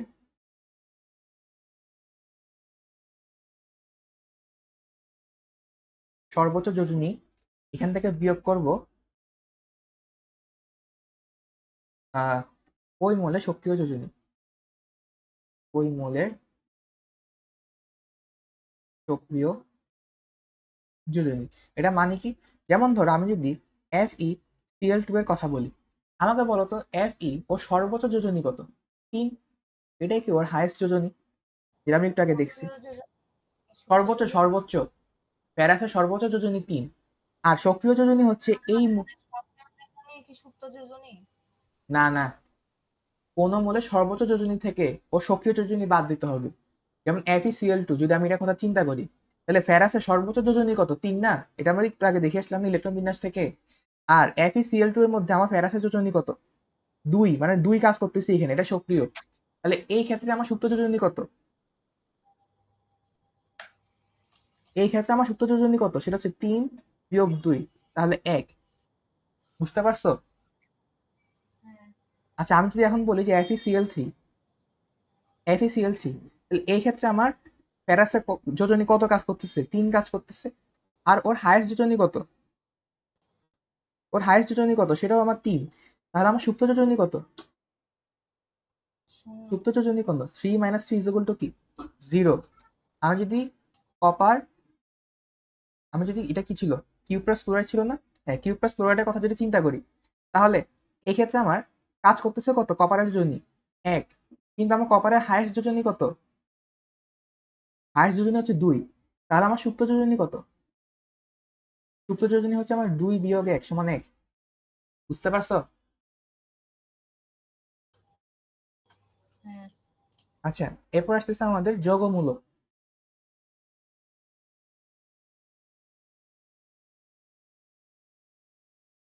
যৌগমূলক যৌগমূলক হচ্ছে কি? যে একাধিক মূলের কতিপয় পরমাণু বা আয়ন পরস্পরের সাথে মিলিত হয়ে যদি একটি ধনাত্মক বা একটি ঋণাত্মক আধান বিশিষ্ট পরমাণু গুচ্ছ তৈরি করে, এবং এটি যদি একটা মূলের ন্যায় আচরণ করে, তাহলে সেটাকে বলা হয় যৌগমূলক। জিনিসটা কি একটু উদাহরণ দিয়ে দেখি।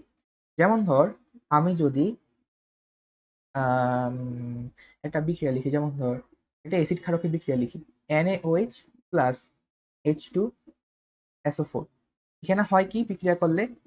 Na2SO4 প্লাস 2H2 হয়। ঠিক আছে, এখানে 2 হবে। তাহলে এখানে একটা জিনিস খেয়াল করে দেখো তো, এখানে যে SO4 ছিল, সেটা কি এখানেও সেম ভাবে আসে না? সেম ভাবে আসে। এটা কিন্তু মানে, ধর এখানে কিন্তু তোমার এস আরেকজনের সাথে লেগে যায় নাই, বা বিক্রিয়া করে নাই, বা অক্সিজেন আরেকজনের সাথে বন্ধন ক্রিয়েট করে নাই। এই SO4টাই কিন্তু এখানে এসে চলে আসছে, যা ছিল তাই একসাথে চলে আসছে। ঠিক আছে? তো এই ধরনের খেয়াল করে দেখো তো, সালফার এক ধরনের কি, সালফার হচ্ছে একটা পরমাণু, অক্সিজেন হচ্ছে অন্য একটা পরমাণু। ওরা কি করছে? একসাথে কি একটা গুচ্ছ আকারে আছে, এন্ড ওরা এই বিক্রিয়ার মধ্যে একটা সিঙ্গেল পরমাণু নিয়ে আচরণ করতেছে। মানে সবাই কি করে, এই 5 জন মিলে কি করতেছে? একই ধর্ম প্রদর্শন করতেছে। এটাকে বলা হয় যোগমূলক। কথাটা বুঝছো? হ্যাঁ। আচ্ছা, তাহলে এটা যে আবার সংজ্ঞা, কি বলো? আবার বুঝলাম। আরেকটা দিই, যেমন ধরো NaOH প্লাস HNO3, ওদের যদি বিক্রিয়া ঘটে তাহলে কি হবে আমার? NaNO3 plus H2O। এবার খেয়াল করে দেখো তো, এখানে আমার এটা ছিল নাইট্রেট ছিল, এটাই কি এখানে একই সাথে আছে না? এটা কোনো চেঞ্জ হয়েছে? মানে দেখো এখানে আমার নাইট্রোজেন এক ধরনের পরমাণু, অক্সিজেন আরেক রকমের পরমাণু। এখন নাইট্রোজেন এবং অক্সিজেন কয়েকটা, অক্সিজেনের কয়েকটা একসাথে কি করছে? একসাথে একটা পরমাণু গুচ্ছ তৈরি করছে। এই পরমাণু গুচ্ছটা এই রিয়াকশনের মধ্যে একটা সিঙ্গেল পরমাণু নিয়ে আচরণ করতেছে, একটা সিঙ্গেল পরমাণু নিয়ে আচরণ করতেছে, মানে ওরা যা করবে একই সাথে করবে, ওদের ধর্মটা একই রকম হয়ে গেছে। এই পরমাণু গুচ্ছে যে ধর্ম, পুরা পরমাণু গুচ্ছটা একই সাথে একটা নির্দিষ্ট ধর্ম পালন করতেছে, এটাকে বলা হয় যোগমূলক। যেমন ধরো নাইট্রোজেন একরকম কাজ করতো, মানে নাইট্রোজেন শুধু সিঙ্গেল থাকলে একরকম ধর্ম প্রদর্শন করতো, অক্সিজেন শুধু সিঙ্গেল থাকলে একরকম ধর্ম প্রদর্শন করতো, কিন্তু ওরা এরকম করেনি। ওরা একই সাথে আসছে, কয়েকটা পরমাণু একই সাথে এসে একটা গুচ্ছের মতো তৈরি করছে। তৈরি করার পর কি করতেছে, ওরা পুরো বিক্রিয়া জুড়ে যে বিক্রিয়াতে ওরা অংশগ্রহণ করতেছে একই রকম ধর্ম প্রদর্শন করতেছে। বুঝতে পারছো? এটাকে বলা হয় যৌগমূলক। হ্যাঁ, বুঝছি। ঠিক আছে। সো এটা যদি এটা সংজ্ঞাটা কিন্তু পরীক্ষার মধ্যে আসে। তো এখানে যে যে পয়েন্টগুলো তোমাকে উল্লেখ করতে হবে সেটা হচ্ছে একাধিক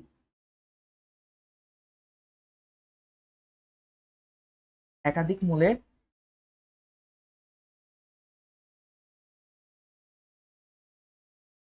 কতিপয় পরমাণু, অথবা এখানে আয়নও থাকতে পারে। এরপর ওরা কি করে, পরস্পরের সাথে মিলিত হয়ে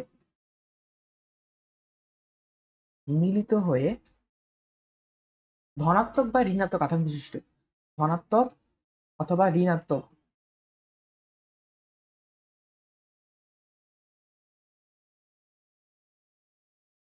আধান বিশিষ্ট পরমাণু গুচ্ছ তৈরি করে।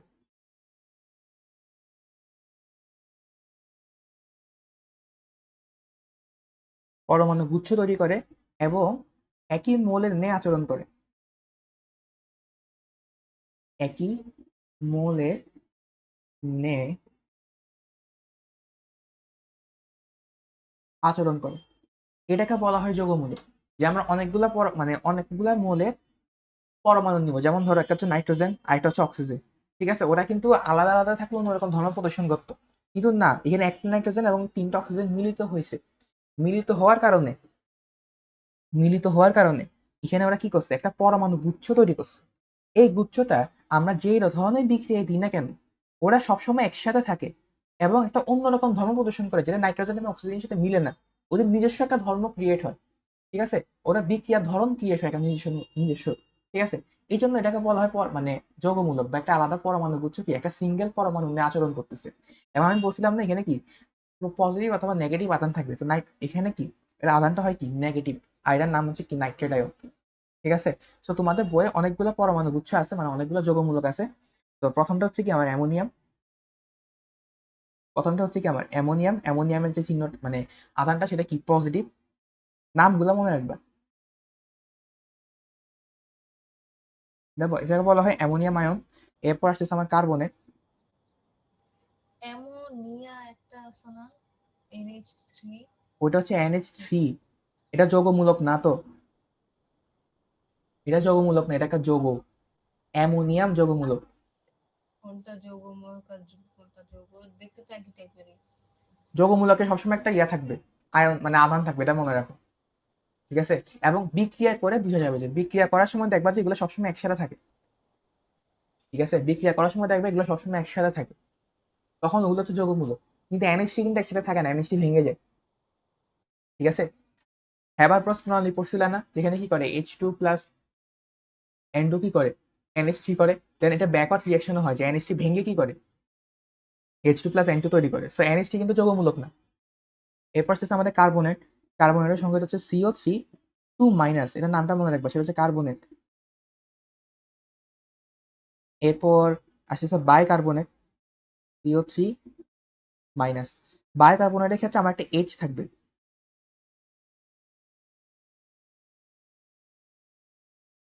বাইকার্বনেটের ক্ষেত্রে একটা এইচএস থাকবে। আচ্ছা, এরপর সালফেট আছে, SO4 2-, এটার নামটা হচ্ছে সালফেট।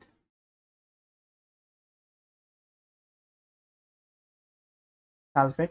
দেন বাইসালফেট আছে। তো মনে রাখবা যেখানে যেখানে বাই থাকবে না সেখানে সেখানে একটা এইচ থাকবে। মানে ধর এখানে বাই আছে, তাহলে এখানে একটা এইচ থাকবে। ঠিক আছে, যেমন HSO4 যেটা একটা এইচ আছে, এটার নাম হচ্ছে আমার বাইসালফেট।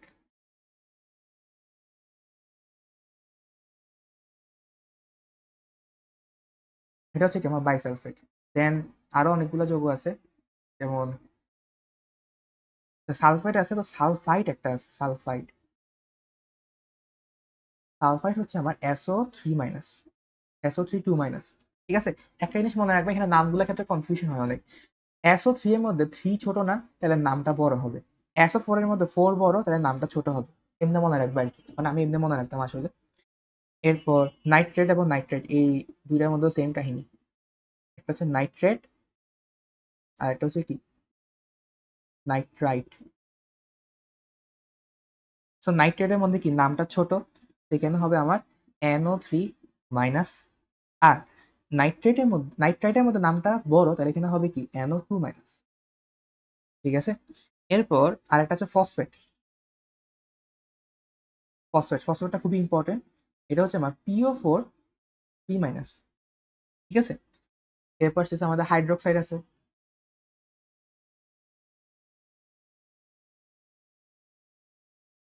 হাইড্রোক্সাইডের সংকেত হচ্ছে কি আমার OH মাইনাস, যেটা পানির মধ্যে থাকে। এরপর ফসফোনিয়াম আছে। ফসফোনিয়াম আয়ন আছে, সেটা সংকেত হচ্ছে কি আমার PH4 প্লাস। এই সবগুলো গঠন বড় হলে দেখবা, বড় হলে দেখবা যে এগুলো সবগুলো গঠন কি আলাদাভাবে আমি একে একে দেখতেছি। ঠিক আছে। তো আপাতত এগুলো সংকেতগুলো মুখস্থ রাখ, বুঝতে পারছো? এই সংকেতগুলো মুখস্থ রাখবা, এগুলো পরীক্ষার মধ্যে আসবে। ঠিক আছে।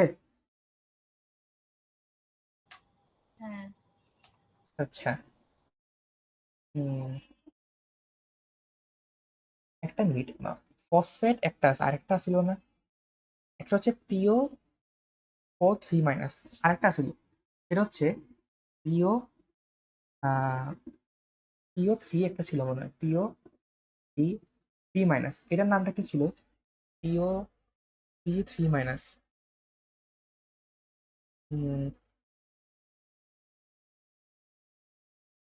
ওটা ছিল ফসফাইট, হ্যাঁ মনে পড়ছে, এটা ফসফেট আর হচ্ছে কি ফসফাইট। ঠিক আছে। তো এর মধ্যে তোমার নাম নিয়ে যেগুলো কনফিউশন লাগবে, এটা হচ্ছে কি একটা হচ্ছে নাইট্রোজেন, তো নাইট্রেট আর নাইট্রেটের মধ্যে একটা কনফিউশন লাগবে। এরপর হচ্ছে সালফাইড এবং সালফেট, এটার মধ্যে একটা কনফিউশন লাগবে। এরপর হচ্ছে তোমার এটা লাগবে যে একটা হচ্ছে ফসফেট আর একটা হচ্ছে কি ফসফাইড। বুঝতে পারছো? এই তিনটা মনে রাখবে একটু স্পেশালি। ঠিক আছে। হ্যাঁ। আচ্ছা। এরপর আসছে আমাদের রাসায়নিক সংকেত। রাসায়নিক সংকেত রাসায়নিক সংকেত লেখা খুবই ইজি আসলে। হ্যাঁ, এখানে করবা কি, যেমন ধরো আমার কার্বন আর হাইড্রোজেন মিলে কি করতেছে, যৌগ গঠন করতেছে। তো কার্বনের নর্মালি যোজনী কত, মানে কার্বন ধরো কার্বনের যোজনী এখানে 4 কাজ করতেছে, আর হাইড্রোজেনের এখানে 1 কাজ করতেছে। তো কি করবা, যোজনীগুলো সোয়াইপ করবা। হাইড্রোজেনের যোজনী দিবা কার্বনকে, আর কার্বনের যোজনী দিবা হাইড্রোজেনকে। সেটা হয়ে গেল কি C1H4, মানে কি CH4, যেটা আসলে কি আমার মিথেন। এরপর তোমার ধরো পানি, পানি কি দ্বারা হয়, হাইড্রোজেন এবং অক্সিজেন দ্বারা। অক্সিজেনের যোজনী কত, অক্সিজেনের যোজনী হচ্ছে 2, এটা হাইড্রোজেনকে দাও। হাইড্রোজেনের যোজনী কত, 1, এটা অক্সিজেনকে দাও। তাহলে এটা হয়ে গেল কি আমার H2O, যেটা কি আমার পানি। এরপর মনে করো অ্যালুমিনিয়াম ক্লোরাইড, তাহলে অ্যালুমিনিয়াম আরেকটা হচ্ছে কি ক্লোরাইড। তাহলে অ্যালুমিনিয়ামের যোজনী কত, অ্যালুমিনিয়ামের যোজনী হচ্ছে 3, আর ক্লোরিনের যোজনী কত, 1। তাহলে এটা হইলো কি, এটা হয়ে গেল কি আমার অ্যালুমিনিয়াম ক্লোরাইড। ঠিক আছে। এরপর আরো আছে, যেমন ধরো মানে অনেকগুলো উদাহরণ দেওয়া যায়, যেমন নাইট্রোজেন এবং হাইড্রোজেন। ঠিক আছে, ওরা অ্যামোনিয়া তৈরি করে না একসাথে। তাহলে নাইট্রোজেনের যোজনী কত, 3, এটা হাইড্রোজেনকে দাও। হাইড্রোজেন যোজনী কত, 1, এটা নাইট্রোজেনকে দাও। তাহলে হয়ে গেল কি আমার NH3, এটা হচ্ছে কি আমার অ্যামোনিয়া, নট অ্যামোনিয়াম। এটা হচ্ছে অ্যামোনিয়া, এটা কিন্তু যৌগমূলক না। এরপর আমার ফসফরাস ক্লোরাইড। ঠিক আছে, ফসফরাস ট্রাইক্লোরাইড, মানে এখানে ফসফরাস ট্রাইক্লোরাইড মানে কি, ফসফরাসের যোজনী কত কাজ করবে এখানে 3, তাই 3টা ক্লোরিনের সাথে, এবং ক্লোরিনের কত 1, এটা ফসফরাসকে দিয়ে দাও। তাহলে হয়ে গেল কি আমার ফসফরাস ট্রাইক্লোরাইড।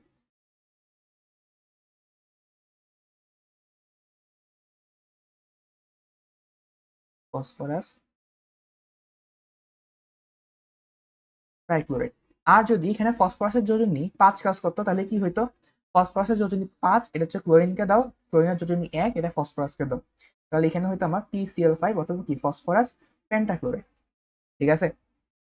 এরপর আর কি কিছু আছে, যেমন ধরো এরপর কার্বন ডাইঅক্সাইড। হ্যাঁ, কার্বন ডাইঅক্সাইডের ক্ষেত্রে একটু খেয়াল করো, কার্বন এবং অক্সিজেন। অক্সিজেনের যোজনী কত? অক্সিজেনের যোজনী হচ্ছে 2, কার্বনকে দাও। কার্বনের যোজনী কত? 4, এটা অক্সিজেনকে দাও। কার্বন কিন্তু নর্মালি 4 প্রদর্শন করে যোজনী। তাহলে খেয়াল করে দেখো তো, এটাকে কি আমি 2 দ্বারা ভাগ করতে পারতেছি না? তো প্রত্যেকটাকে 2 দ্বারা ভাগ করো। তাহলে 2 দ্বারা ভাগ করলে এখানে 1, এখানে কত? 2। তাহলে হয়ে গেল কি আমার কার্বন ডাইঅক্সাইড। ঠিক আছে, হয়ে গেল কি আমার কার্বন ডাইঅক্সাইড। এরপর আরো এরকম আছে, যেমন ধরো সালফার, সালফার এবং অক্সিজেন। ঠিক আছে, সালফার এবং অক্সিজেন, সালফার ডাইঅক্সাইড তৈরি করবো, সালফার ডাইঅক্সাইড। তো এই ক্ষেত্রে কি হবে? অক্সিজেনের যোজনী কত? 2, এবং সালফার এখানে 4 যোজনী প্রদর্শন করে। ঠিক আছে, তো এখানে অক্সিজেনের যোজনী কত? অক্সিজেনের যোজনী হচ্ছে 2, এটা সালফারকে দাও। সালফারের যোজনী হচ্ছে 4, এটা অক্সিজেনকে দাও।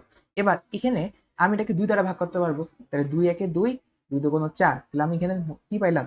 SO2, সালফার ডাইঅক্সাইড পাইলাম। ঠিক আছে, এখন যদি সালফার ট্রাইঅক্সাইড হইতো, তাহলে সেই ক্ষেত্রে কি হইতো? সালফার অক্সিজেন, অক্সিজেনের যোজনী 2, এটা সালফারকে দাও। সালফারের যোজনী 6, এটা অক্সিজেনকে দাও। এটাকে আমি 2 দ্বারা ভাগ করতে পারি। 2 একে 2, 3 দুগুণ কত? 6। তাহলে আমি দিন হিসেবে পাইলাম কি? SO3, সালফার ট্রাই, জিনিসগুলো সালফার ট্রাইঅক্সাইড না? হ্যাঁ, বুঝতে পারছো জিনিসগুলা?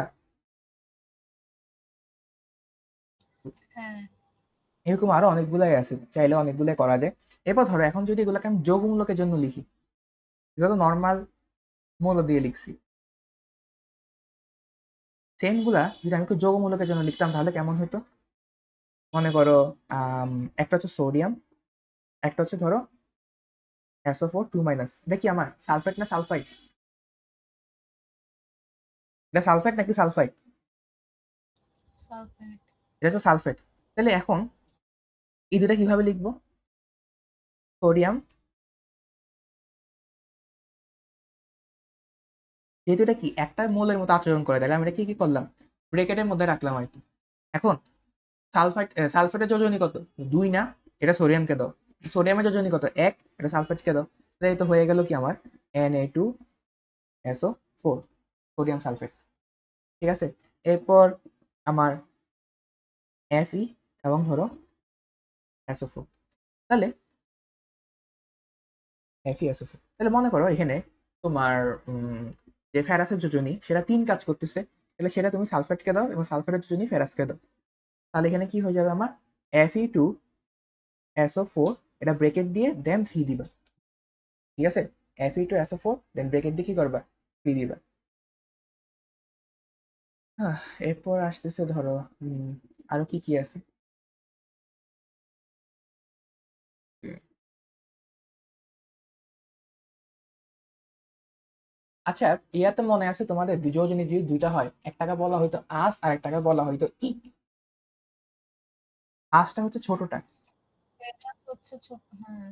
আস হচ্ছে ছোটটা, আর ইক, ইক হচ্ছে কোনটা? বড়টা, যোজনীর ক্ষেত্রে। তো এই দুটা জিনিস মনে রাখবে নামকরণের ক্ষেত্রে। যেমন ধরো এখানে কোনটা কাজ করতেছে? Fe3+, না? এটা কি ফেরাস হবে নাকি ফেরিক হবে? ফেরিক হবে না? এটার নামটা কি হবে? ফেরিক হবে। তাহলে ফেরিক সালফেট। বুঝতে পারছো? আর যদি এটা হ্যাঁ। এরকম হইতো যে ধরো এখানে, ধরো এরকম হইতো যে এখানে 2 কাজ করতেছে ও যোজনী, তাহলে লোহারটা ওকে দাও, সালফারেরটা ওকে দাও। তাহলে 2 এর দিকে তো কাটাকাটি করে এক লিখতে পারি, না লিখলে সমস্যা নেই। তখন হইতো কি এটা? Fe SO4, তখন এটার নাম কি হইতো? এটার নাম হইতো আমার ফেরাস সালফেট, ফেরাস সালফেট। বুঝতে পারছো? বুঝতে পারছো? হ্যাঁ। এরপর ধরো ম্যাগনেসিয়ামে যদি আমি লিখি, ম্যাগনেসিয়াম, ম্যাগনেসিয়াম, এরপর ধরো আমি এখানে ফসফেট নিলাম। ও যোজনী কত? ফসফেটের যোজনী হচ্ছে 3, এটা ওকে দিলাম। ম্যাগনেসিয়ামের যোজনী হচ্ছে 2, এটা ওকে দিলাম। তাহলে এটা হয়ে গেল না? Magnesium phosphate.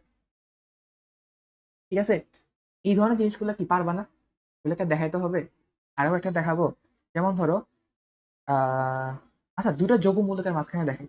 যেমন ধরো NH4, এরপর ধরো ফসফেট PO4। তাহলে ফসফেটের যোজনী কত? ফসফেটের যোজনী হচ্ছে 3, এটা অ্যামোনিয়াকে দাও, অ্যামোনিয়ামকে দাও। আর অ্যামোনিয়ামের যোজনী কত? 1, এটা ফসফেটকে দাও। তাহলে এটা হয়ে গেল কি আরেকটা যৌগ। এটার নামটা কি জিনিস ছিল?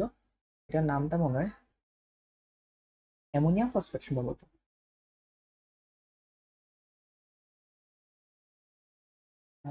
NH4 না NH4 3। তাহলে এটা যেহেতু তিনটা আছে, অ্যামোনিয়াম ফসফেটই তো হওয়ার কথাই মনে হয় এটার নামটা। অ্যামোনিয়াম ফসফেটই হবে।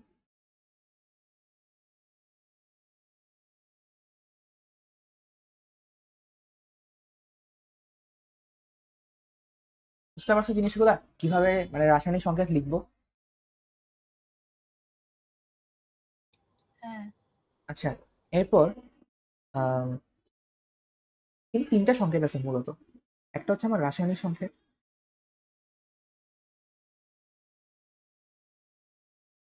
একটা হচ্ছে আমার আণবিক সংকেত,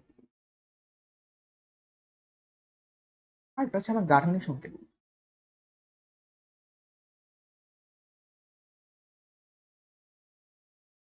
সংকেত হচ্ছে তিন রকম।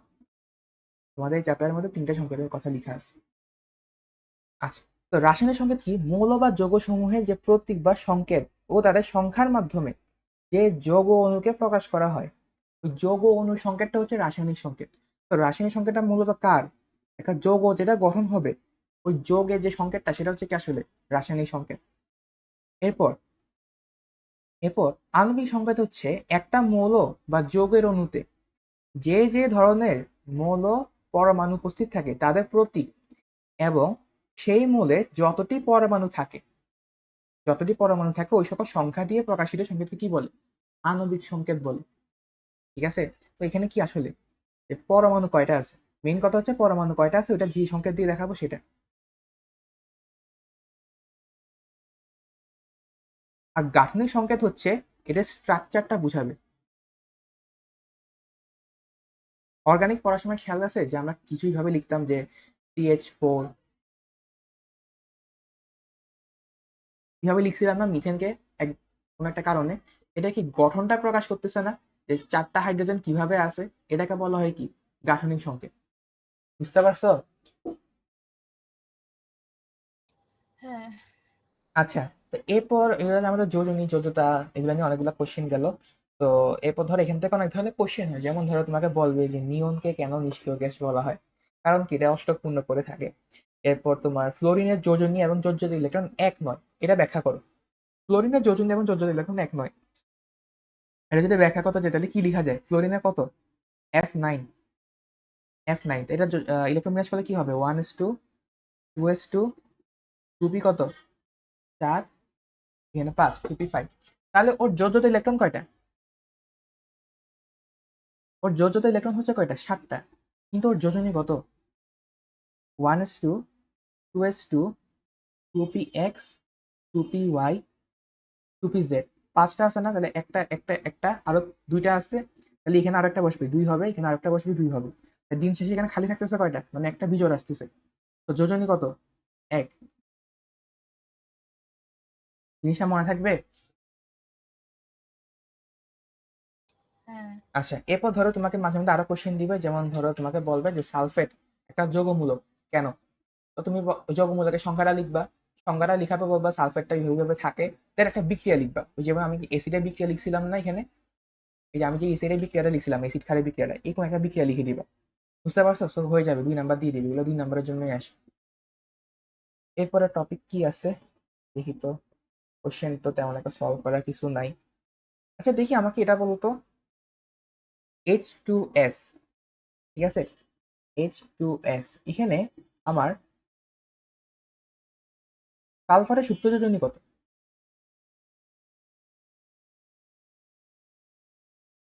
সালফারের সুপ্ত যোজনী কত বলো তো?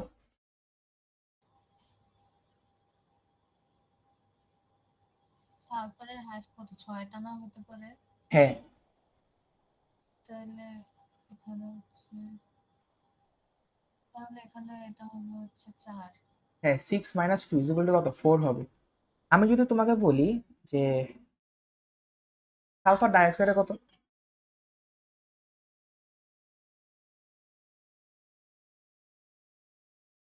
সংকেতটা লিখেন, আমার বাংলা লিখে লাভ। আমি তো ইচ্ছা করে লিখছি, কোশ্চেনে তো এটাই দিব আমি। সংকেত সংকেত আচ্ছা লিখবো না। সালফার ডাইঅক্সাইড, সংকেত, সালফার ডাইঅক্সাইডের সুপ্রজ যোজনী কত হবে সালফারে? আচ্ছা বলতেছি ভাই।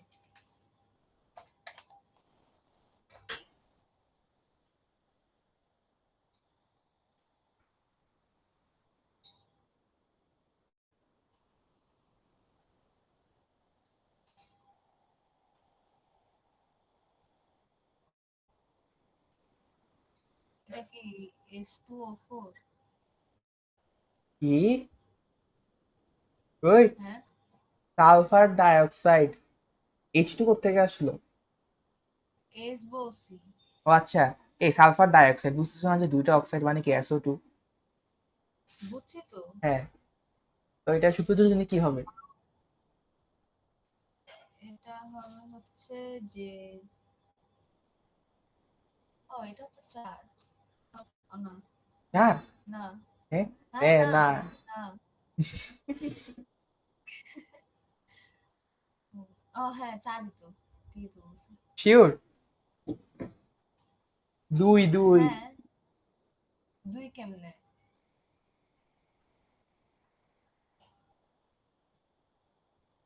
ও, তা আমি তো তাই বলছিলাম H2O4। আমার দোষ কি? আমি H2O4 তো কি এই প্রথমে সালফার সালফার ডাইঅক্সাইড কি তোমার H2O4? তুই আমাকে এটা বলো, সালফার ডাইঅক্সাইড কি H2O4 নাকি SO2? তো H2O4 কে তো SO2 লেখা যায়, একই জি তো না, জিনিস। একই জিনিস না, লেখা যেটা সেটা। আমি SO2 বাই করতে এই হবে জিনিসটা আর আসলে কি যখন আকারে থাকে? তুমি মিয়া উল্টা পাল্টা বলো। জিনিসটা কেমন থাকে? আমি তো H2O4। ঠিক বলছি, আমি তো H2O4ই বলছি প্রথমে। H2O4 তো সালফার ডাইঅক্সাইড না, সালফার ডাইঅক্সাইড হচ্ছে SO2। জিনিসটা কোত্থেকে আসছে? H2O4 থেকে তো আসছে। তাহলে আরে এখানে ভাই, এখানে সালফারের যোজনী কত? 4। আর সর্বোচ্চ যোজনী কত? 6। 2 বিয়োগ করলে কত? মানে বিয়োগ করলে কত? 2। তাহলে সুপ্ত যোজনী কত? 2। আমার কেন যে মাথায় আসছে এটা জিজ্ঞেস করে ভালোই হয়েছে। আচ্ছা, এরপর আরেকটা কি জিজ্ঞেস করা যায়?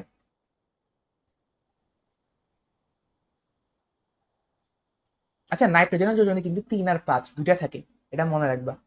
ঠিক আছে? বলতে ভুলে গেছি মনে, যে নাইট্রোজেনের যোজনী কি কি থাকে? 3 থাকে, 5 থাকে। আচ্ছা, এরপর আহ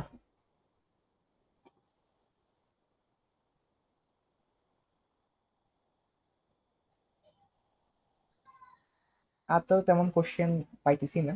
আমি কয়েকটা কোশ্চেন দেখতেছিলাম এখানে।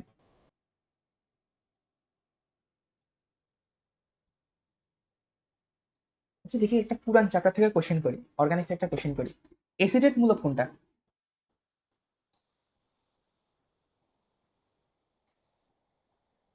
কি কি? এসিডেট মূলক কোনটা? অর্গানিক থেকে একটা কোশ্চেন করলাম। এসিডেট মূলকের যোজনী বলো, যোজনী। এসিডেট মূলকের যোজনী।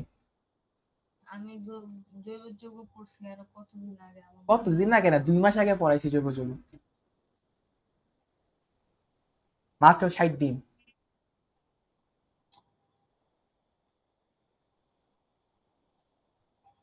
এসিডেট মূলক কোনটা? CH3 C double O minus. CH3 C double O O minus, এটা ছিল এসিডেট মূলক। যোজনী কত? জান- ওইখানে একটা হাইড্রোজেন যুক্ত হইতে পারবে, তাহলে যোজনী কত? 1। আচ্ছা। আচ্ছা, আরেকটা কি দেওয়া যায়? এরপর আয়নিক বন্ধন নিয়ে কথা বলি। আর তেমন কোনো কোশ্চেন পাইতেছি না, পরে দেখবো। আয়নিক বন্ধন।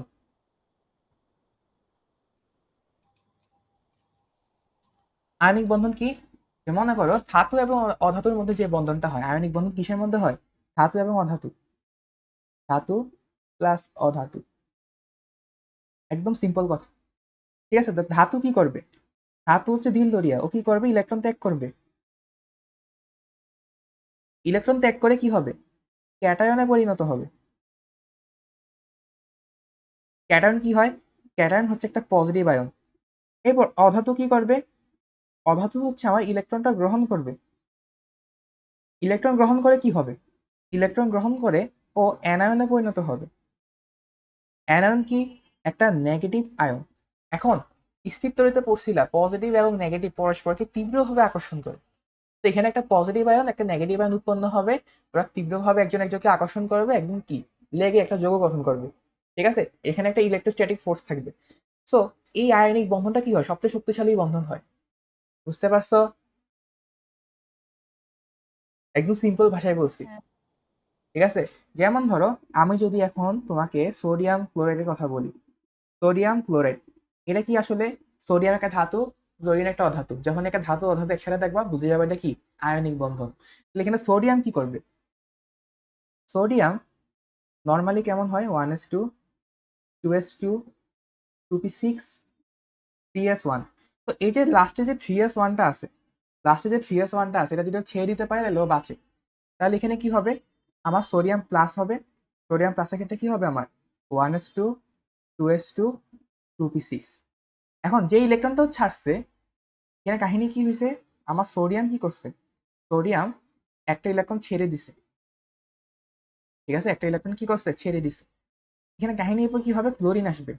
ক্লোরিন নর্মালি কি হয় আমার 1s2, 2s2, 2p6, 3s2, 3p5। একটা ইলেকট্রন যদি ও পাইতো, একটা ইলেকট্রন যদি ও পাইতো তাহলে কি হতো, 3p6 হয়ে যেত এবং স্টেবল হয়ে যেত। তাহলে ওই একটা ইলেকট্রন নিবে, ওর থেকে নিবে এই যে এই ইলেকট্রনটাও নিবে। তাহলে নিলে কি হবে আমার 1s2, 2s2, 2p6, 3s2, 3p6। তাহলে এটা কি হবে আমার, একটা স্টেবল হবে।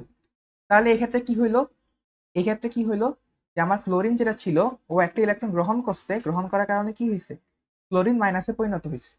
এটাকে যদি আমি একটা ইকুয়েশন আকারে লিখি, ইকুয়েশন আকারে লিখি তাহলে কি হবে, সোডিয়াম, সোডিয়াম কি করছে, ইকুয়েশন আকারে না মানে যদি সাজায় লিখে আর কি, তাহলে সোডিয়াম কি করছে, একটা ইলেকট্রন ত্যাগ করছে।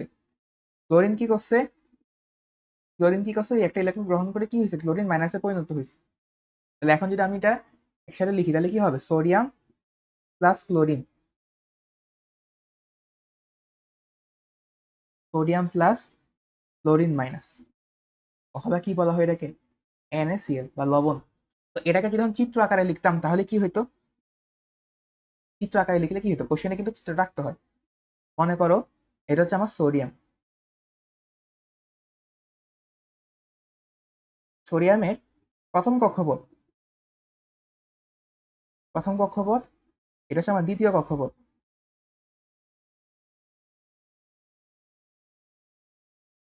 এরপর হচ্ছে আমার তৃতীয় কক্ষপথ। তিনটা কক্ষপথ থাকে না শুরুর দিকে। এবার ক্লোরিনের ক্ষেত্রেও সেম, ক্লোরিনের ক্ষেত্রেও কি সেম। এখন ক্লোরিনের ক্ষেত্রে একটা জিনিস মাথায় রাখবা, কি মাথায় রাখবা আমি বলতেছি, সাইজটা ছোট হবে। মাথায় রাখবা সাইজটা কি হবে, ছোট হবে। কারণ কি পর্যায় সারণী বাম থেকে ডানে গেলে কি হয়, পরমাণুর আকার কি হয়, হ্রাস পায়। তো সাইজটা কি করবা, ছোট আঁকবা, বড় একটা দিও না আবার, অথবা সমান একটা দিও না। টিচার যদি মাঝে মধ্যে ধরে তাহলে কিন্তু ওখানে শেষ। অনেক টিচার আছে জিনিসটা ধরে, ঠিক আছে, আঁকার সময় খেয়াল থাকে না যে ছোট আছে না বড় আছে, তাহলে কিছুটা ছোট আঁকবা। এরপর কিভাবে দেখাবা, যেটা যোগ করবা, যে sodium plus chlorine, sodium plus chlorine. এখানে কি করবা, ইলেকট্রনগুলো আঁকবা। আমি একটু ইলেকট্রনগুলো আঁকতেছি। তো প্রথম অরবিটালে কয়টা থাকে, দুইটা ইলেকট্রন থাকে। দেন পরের অরবিটালে কয়টা থাকে, আটটা থাকে, একটা, দুইটা, তিনটা, চারটা, পাঁচটা, ছয়টা, সাতটা, আটটা। আর লাস্টের কক্ষপথে কয়টা থাকে, একটা থাকে। এবার ক্লোরিনে যদি আঁকি, ক্লোরিনে প্রথম কক্ষপথে কয়টা থাকে, দুইটা থাকে। দেন পরের কক্ষপথে আটটা থাকে। দেন পরের কক্ষপথে কয়টা থাকে, সাতটা থাকে না, মানে কি সাতটা লিখছিলাম, হ্যাঁ লিখছিলাম। এরপরে কক্ষপথে কয়টা থাকে, সাতটা থাকে, একটা, দুইটা, তিনটা, চারটা, পাঁচটা, ছয়টা, সাতটা। তো এখন, এখন যখন তুমি চিত্রটা আঁকবা তখন, তো এই ইলেকট্রনটা যদি এখানে এসে বসে যেত, এই ইলেকট্রনটা যদি এখানে এসে বসে যেত, তাহলে কি হইতো, ক্লোরিনে 7টা ইলেকট্রন পূর্ণ হইতো, সরি 8টা ইলেকট্রন পূর্ণ হইতো। আর সোডিয়ামে কি হইতো, সোডিয়ামে তৃতীয় কক্ষপথটা চলে যেত। সো কি হইতো, ওই স্টেবল হয়ে যেত। ওর ওখানে 2p2, সরি 2s2, 2p6 হয়ে যেত। তো এখান থেকে এরপর লিখবে এইভাবে, চিত্রটা হবে আরেকটু ছোট করি। দেন এখানে একটা তীর চিহ্ন দিবা, তীর চিহ্ন দিয়ে এটা একসাথে আঁকবা।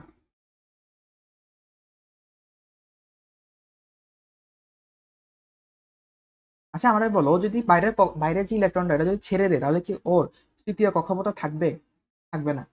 চলে যাবে।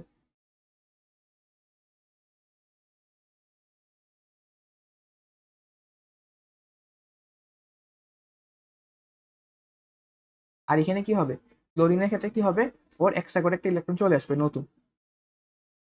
ঠিক আছে, এরপর কি করবা, এগুলাকে ব্রেকেট দিয়ে লিখবা।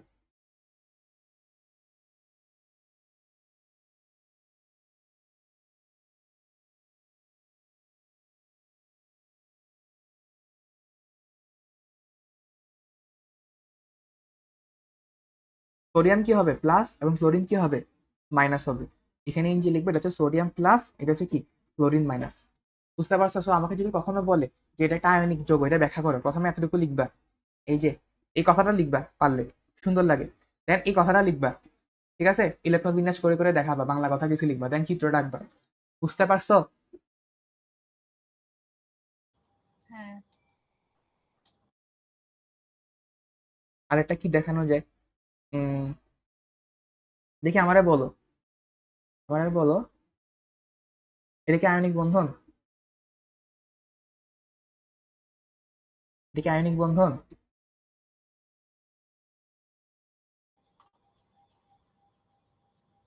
সেটা আমি কিভাবে জানবো? আরে এটা সেভাবে কিভাবে জানবা? এই পটাশিয়াম কি ধাতু না অধাতু? ধাতু। আর আর এটা তোমার ফ্লোরিন, ফ্লোরিন কি? অধাতু। তো ধাতু আর অধাতু হইলে কি, আমি কি বলছিলাম, আয়নিক বন্ধন হয় না? তো এটা কি আয়নিক, হ্যাঁ। এটা কি আয়নিক যৌগ না? হ্যাঁ। এটা যদি এখন জিজ্ঞেস করো কেমনটা লাগে,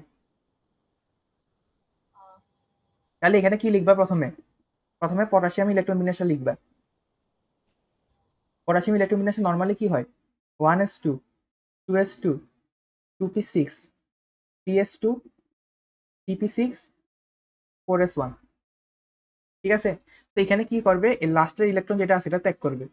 ত্যাগ করলে কি হবে, এখানে পটাশিয়াম প্লাস, এই ইলেকট্রন বিন্যাস কি হবে, 1s2, 2s2, 2p6, 3s2, 3p6। এরপর হচ্ছে আমার ফ্লোরিন। ফ্লোরিন ইলেকট্রন বিন্যাসটা কি হবে, 1s2, 2s2, 2p5, 2p5। সেখানে যদি একটা ইলেকট্রন পাইতো তাহলে কি হইতো, একটা ইলেকট্রন পাইলে কি হয়ে যেত, এটা পূর্ণ হয়ে যেত, মানে এখানে অষ্টক পূর্ণ হইতো। এখানে অষ্টক পূর্ণ হওয়ার জন্য, অষ্টক পূর্ণ হওয়ার পর কি লেখা যাবে, অষ্টক পূর্ণ হলে একটা ইলেকট্রন বাইরে থেকে নিচ্ছে, সো এটা কি হবে, নেগেটিভ চার্জ হবে। তাহলে 1s2, 2s2, 2p6 হয়ে গেল। তাহলে এটাকে যদি আমি এখন সমীকরণ সমীকরণ বলতেছি ভাবে ওই যোগ বিয়োগ আকারে লিখি, তাহলে কি হবে, তাহলে পটাশিয়াম প্রথমে কি করবে, পটাশিয়াম প্রথমে কি করবে, পটাশিয়াম প্লাস এটাতে পরিণত হবে, দেন একটা ইলেকট্রন ছেড়ে দিবে। ফ্লোরিন কি করবে, ফ্লোরিন সেই ইলেকট্রনটা গ্রহণ করবে, দেন এখান থেকে কি হবে, ফ্লোরিন মাইনাসে পরিণত হবে। এবার যোগ করো, তাহলে কি হবে, পটাশিয়াম প্লাস ফ্লোরিন কি গঠন করতেছে, কে প্লাস এফ মাইনাস, অথবা কি এফ, অথবা পটাশিয়াম ফ্লোরাইড।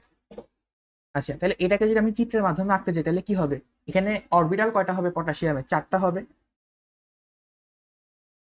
চারটা হবে। So, আমি ক্লোরিনটা নিয়ে আসলাম, এটা মুছলাম, এটাকে পটাশিয়াম নাম দিলাম। এখানে কয়টা ছিল, আর তিনটা ছিল, আর একটা যোগ করলাম।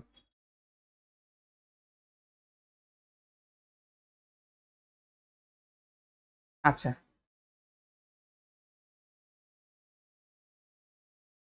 এটা হয়ে গেল কি আমার পটাশিয়াম।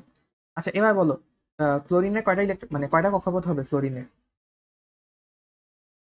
ক্লোরিনের কয়টা কক্ষপথ হবে, দুইটা হবে না,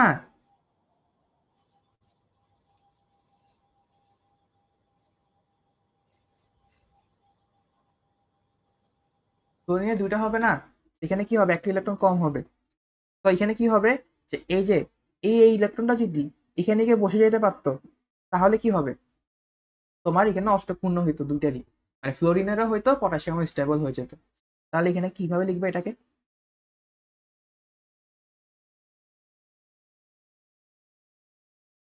এটা হবে পটাশিয়ামেরটা,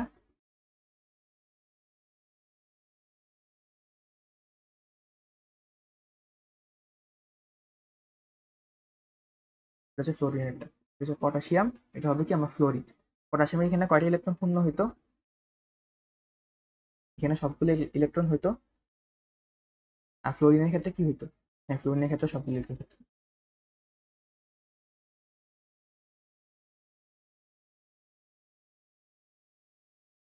এরপর ব্র্যাকেট দিয়ে লিখবা, থার্ড ব্র্যাকেট দিয়ে লিখবা। তাহলে পটাশিয়াম কি হবে? প্লাস হবে। আর ফ্লোরিন কি হবে? ফ্লোরিন হবে কি আমার মাইনাস। ঠিক আছে, সেটাকে লিখবে হবে পটাশিয়াম প্লাস, আর ফ্লোরিন কি? মাইনাস। বুঝতে পারছো? বুঝা গেছে? হ্যাঁ আচ্ছা, এখন হ্যাঁ ধরো তোমাকে এইভাবে দিল যে ক্যালসিয়াম ক্লোরাইড, এটা কি আয়নিক নাকি সমযোজী? আয়নিক নাকি সমযোজী?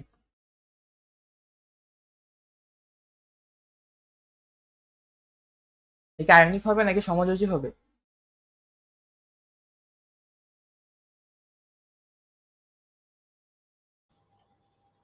এটা অবশ্যই আয়নিক। কেন অবশ্যই আয়নিক? কারণ এই যে ধাতু অধাতু। ধাতু ও ধাতু, আচ্ছা ঠিক আছে। আচ্ছা, আমি তোমাকে চিত্রটা এঁকে দিচ্ছি না, চিত্র রাখতে পারবা না? চিত্র রাখা খুবই টাইম ওয়েস্ট মনে হচ্ছে। আমি জাস্ট তোমাকে সমীকরণ লিখে দিচ্ছি, পারবা না? হ্যাঁ হ্যাঁ, চিত্রগুলো তো সেমই, চিত্রগুলো জাস্ট অরবিটাল হিসাব করে করে আঁকবা আর কি। আচ্ছা, তো ক্যালসিয়াম ক্লোরাইড এক্ষেত্রে কি হবে আমার? ক্যালসিয়ামের যোজনী কত?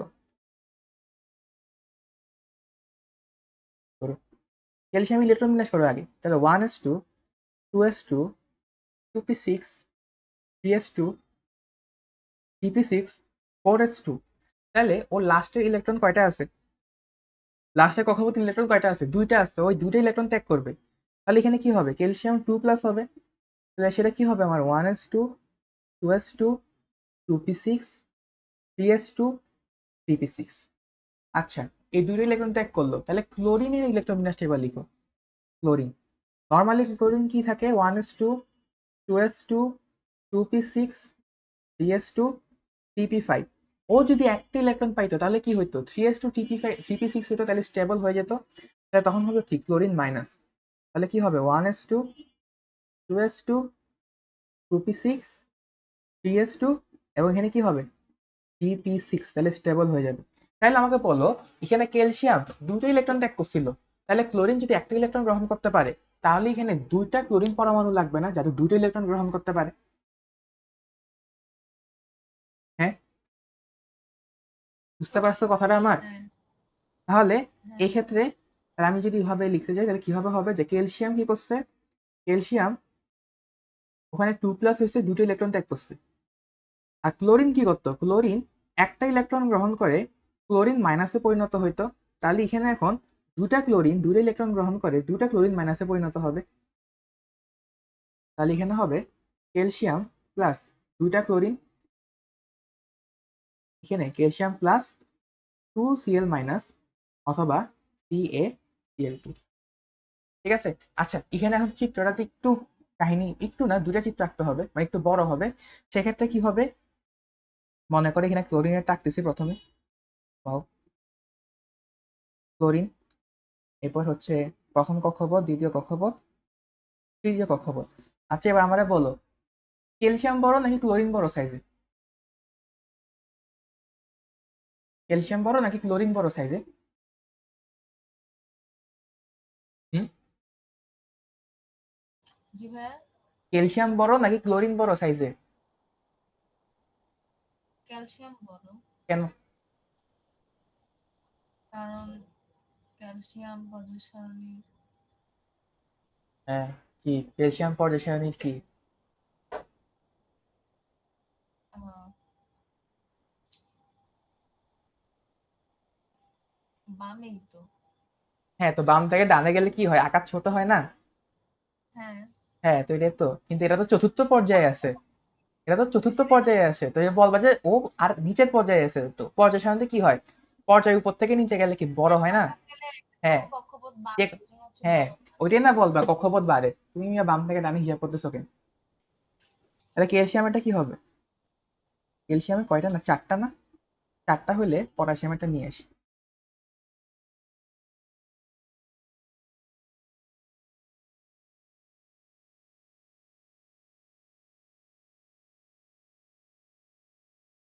আর একটু ছোট করি। তাহলে পটাশিয়ামটা নিয়ে আসলাম, তো ভালো কথা। আচ্ছা, ক্লোরিনেরটা আর একটা এই পাশে আঁকি।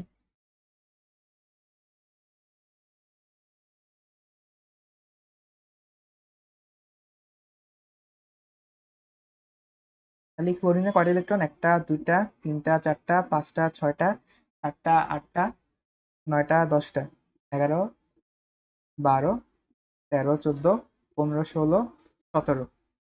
সেম ভাবে এখানে কি একটা, দুটা, তিনটা, চারটা, পাঁচটা, ছয়টা, সাতটা, 8, 9, 10, 11, 12, 13, 14, 15, 16, 17। আর পটাশিয়ামের বাইরে কয়টা আছে? সরি, পটাশিয়াম বলতেছে, ক্যালসিয়ামের বাইরে কয়টা আছে? দুইটা আছে। তো এটা হচ্ছে কি আমার ক্যালসিয়াম। তো ক্যালসিয়ামের এই ইলেকট্রনটা যদি এখানে যায় এবং এই ইলেকট্রনটা যদি এখানে যায়, তাহলে কাজ হয়ে গেছে। তাহলে কি আমার কাজ হয়ে গেছে? ঠিক আছে, যদিও খুবই ছোট লাগতেছে, একটু ফাঁকা করে একটু।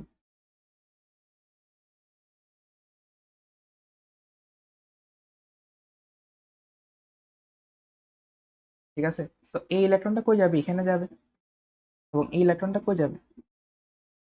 এখানে যাবে। এভাবে প্লাস দিবা। তাহলে যুক্ত হওয়ার পর কি হবে? যুক্ত হওয়ার পর ক্যালসিয়ামের তো একটা কক্ষপথ চলে যাবে। কিভাবে লিখবে একটা? আর আর এখানে ক্লোরিন কয়টা? ক্লোরিন দুইটা হবে। আমি এখানে টু লিখবো আর কি, আমাকে লিখে দেখাচ্ছি এমনি লিখতে হবে।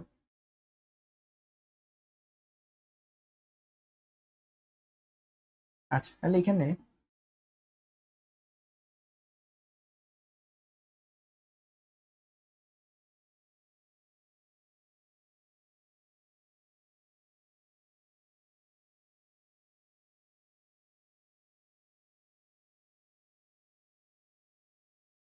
পটাশিয়াম, সরি পটাশিয়াম বলছি, ক্যালসিয়াম এখানে কি 2+, আর ক্লোরিন কি মাইনাস। আর এখানে কি দুইটা ক্লোরিন ছিল না? তাহলে এখানে 2 লিখে দিবা। ঠিক আছে, তাহলে এটা হচ্ছে কি আমার ক্যালসিয়াম 2+, আর এটা হচ্ছে কি আমার ক্লোরিন মাইনাস। বুঝতে পারছো কিভাবে আঁকবা? হ্যাঁ, বুঝা গেছে? হ্যাঁ, হ্যাঁ। আচ্ছা, এরপর আর একটা দেখে আমরা বলো, K2O এটা কি? K2O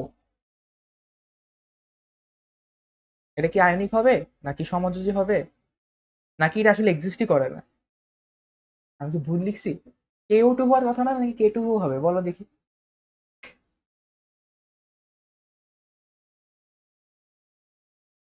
বলো বলো, এটা পড়ছিলা কোথাও একটা, কোথাও মানে কোন এক জায়গায় এটা পড়ছিলা?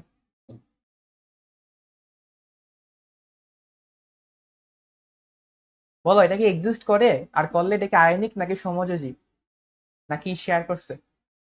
হ্যালো, হ্যাঁ বলো। হ্যালো। হ্যাঁ হ্যাঁ, শুনতেছি হ্যাঁ, তোমাকে। হুট করে আটকে গেছিল কোথাও। ও আচ্ছা, হয়তো আবার নেট প্রবলেম তোমার। আচ্ছা বলো, এটা কি তোমার এক্সিস্ট করে? K2O এটা কি এক্সিস্ট করে? আর যদি করে তাহলে এটা কি আয়নিক, সমযোজী নাকি সন্নিবেশ?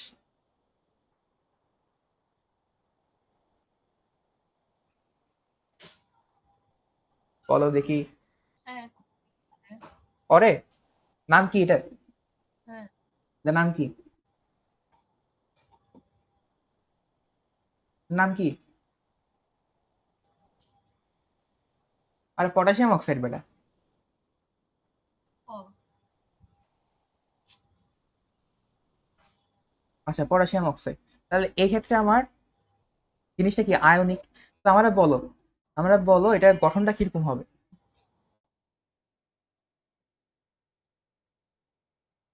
এটার গঠনটা কেমন হবে? গঠন মানে মানে এটা কে গঠন কয়টা, কে কয়টি ইলেকট্রন ত্যাগ করবে বা এমন কিছু?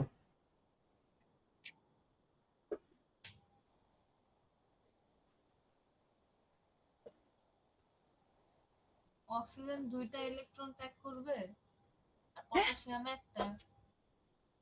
অক্সিজেন দুটা ত্যাগ করবে? হ্যাঁ, এখানে দুইটা।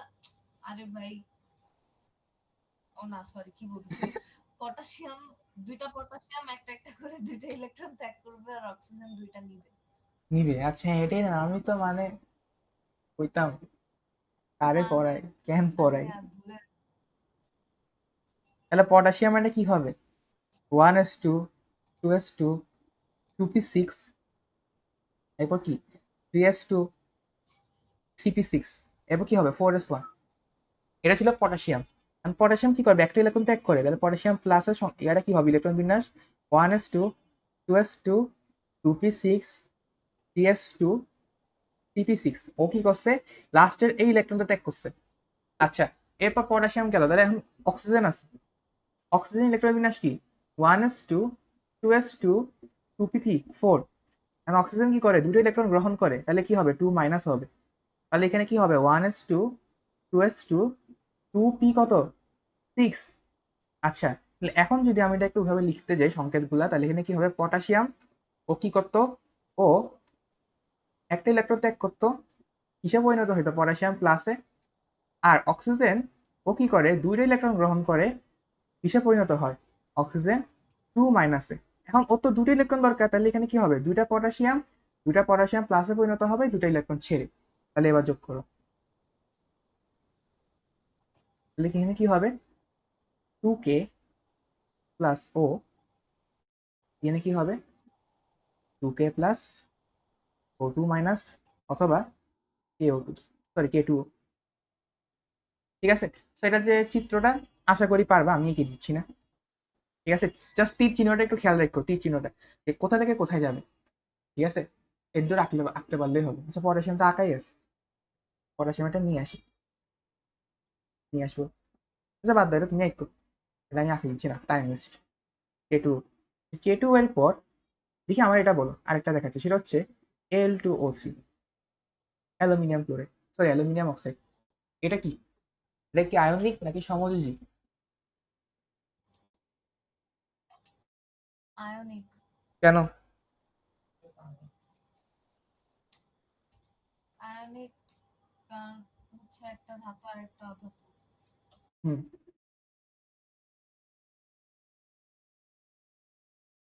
Aluminium oxide.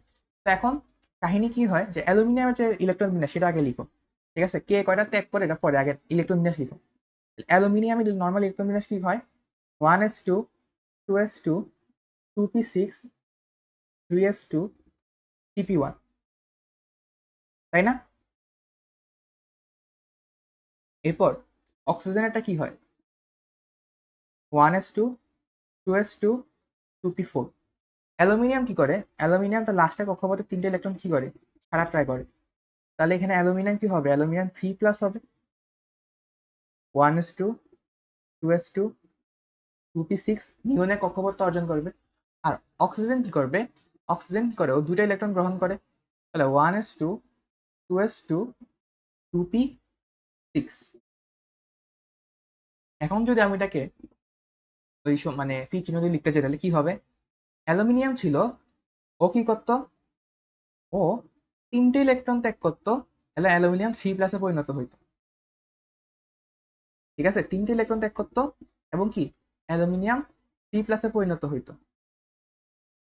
আর অক্সিজেন কি করতো, অক্সিজেন দুইটা ইলেকট্রন গ্রহণ করতো এবং কিসে পরিণত হইতো, অক্সিজেন 2 - পরিণত হইতো। হ্যাঁ, এটাকে একটু সমতা করতে হবে। এখন দেখো, সমতা করার সময় যখন তুমি দেখবা যে দোনো পাশে দুই রকম নাম্বার, একখানে হচ্ছে 3 একখানে হচ্ছে 2, তাহলে করবা কি 2 দিয়ে উপরেরটা গুণ করে দিবা, 3 দিয়ে এটা গুণ করে দিবা। মানে ধরো এখানে 2 আছে, তাহলে অন্য পাশে যেটা আছে মানে আরেকটা ইকুয়েশন যেটা থাকবে এটাকে 2 দ্বারা গুণ করে দিবা। আর এখানে 3 আছে, তাহলে আরেকটা ইকুয়েশন যেটা আছে এটাকে কি করবা 3 দ্বারা গুণ করে দিবা। তাহলে উপরেরটাকে 2 দ্বারা গুণ করলে কি হবে, এখানে 2, এখানে 2, আর এখানে কি 3 2 6টা। আর এখানে 3 দ্বারা গুণ করলে কি হবে, 3 দ্বারা গুণ করলে এখানে 3, এখানে 3 2 6, এখানেও কি 3টা। তাহলে এখানে কি পাইলাম আমি, 2টা অ্যালুমিনিয়াম প্লাস 3টা অক্সিজেন মিলে কি গঠন করতেছে, 2টা অ্যালুমিনিয়াম 3+ 3টা কি জানি ছিল, মানে এখানে তুমি ডাইরেক্ট Al2O3 লিখো, এটা আসলে দেখতে বিচ্ছিরি লাগতেছে। ঠিক আছে, Al2O3। তো এই জিনিসটা কি বুঝছো, মানে এই কোয়েশ্চেনটা বুঝছো কিভাবে সলভ করলাম? হ্যাঁ। হ্যাঁ, এটা কিন্তু পরীক্ষায় অনেকবার আসছে, Al2O3, এটা ইম্পর্টেন্ট না, পরীক্ষায় আসছে অনেকবার। ঠিক আছে, চিত্র রাখতে পারবা না, এটা এগিয়ে দিতে হবে কি? চিত্র, এটা যে চিত্রটা আছে চিত্র রাখতে পারবা না। হ্যাঁ, পারবো। হ্যাঁ। আচ্ছা, এরপর হ্যাঁ। আরেকটা দেখাই, আরেকটা বলি, ওগুলা খালি রাখি চিত্র জায়গাটা। NaH, এটা এটা কি আয়নিক না সমযোজী?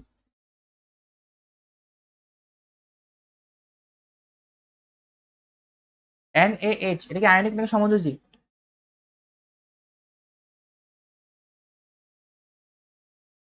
হুম, সোডিয়াম হাইড্রাইড এটার নাম। অবশ্যই এটা আয়নিক। হ্যাঁ, কারণ আমি তো আয়নিক যৌগ পড়াচ্ছি এখনো পর্যন্ত, তাই তো আয়নিক হবে, তাই না?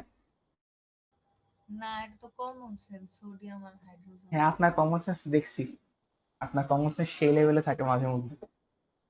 হ্যাঁ। আচ্ছা, তাহলে এই ক্ষেত্রে আমি জাস্ট তোমাকে ইকুয়েশনটা দেখাচ্ছি। সোডিয়াম কি করে, সোডিয়াম একটা ইলেকট্রন ত্যাগ করবে, তাহলে কি হবে, সোডিয়াম প্লাসে পরিণত হবে, একটা ইলেকট্রন ত্যাগ করে।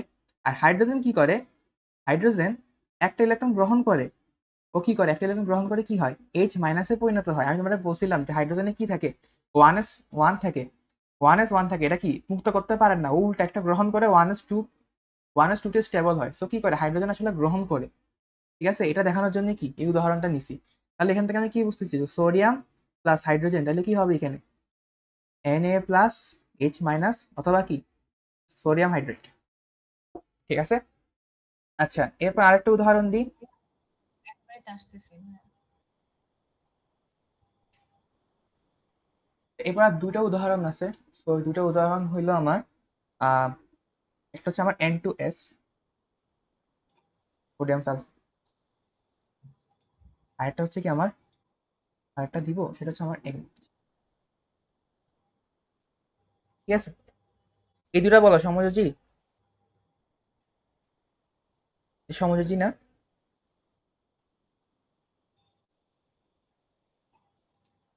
সমযোজী নাকি? আয়নিক। হ্যাঁ আয়নিক। ম্যাগনেসিয়াম বানানটা কি রে? হ্যাঁ হ্যাঁ, ম্যাগনেসিয়াম বানান ভুলে যাচ্ছে এই বয়সে। MAG, হয় ডাবল এস না, একটা এস হবে, ম্যাগনেসিয়াম সালফাইড।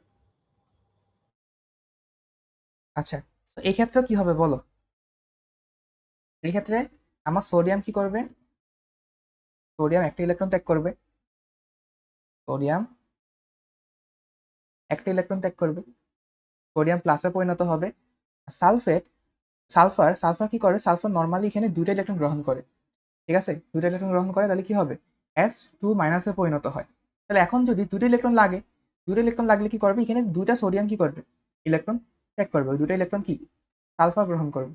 তো দিন শেষে এখানে কি থাকতেছে, দিন শেষে এখানে থাকবে 2Na+S, এখান থেকে আমি 2Na+S2- অথবা Na2S পাবো। ম্যাগনেসিয়ামের ক্ষেত্রেও জিনিসটা কি আরো সিম্পল, কারণ ম্যাগনেসিয়াম ও নিজে কি করে, ম্যাগনেসিয়াম ও নিজে কি করে, দুইটা ইলেকট্রন ত্যাগ করে ম্যাগনেসিয়াম 2+ পরিণত হয়। এবং সালফার কি করে, সে দুটো ইলেকট্রন গ্রহণ করে, দুটো ইলেকট্রন গ্রহণ করে কি করে, সালফার 2- পরিণত হয়। এবার জাস্ট যোগ করে দাও, তাহলে কি হবে, ম্যাগনেসিয়াম প্লাস সালফার, এখানে কি হবে, Mg2+S2-, অথবা MgS, ম্যাগনেসিয়াম সালফাইড। বুঝতে পারছো, সাইনিক যোগে কিন্তু আমি অনেকগুলো উদাহরণ করাইছি, এগুলাই আসে পরীক্ষার মধ্যে। ঠিক আছে, তো নেক্সট ক্লাসে কি করবো আমরা, সমযোজী যৌগ থেকে শুরু করব। বুঝতে পারছো?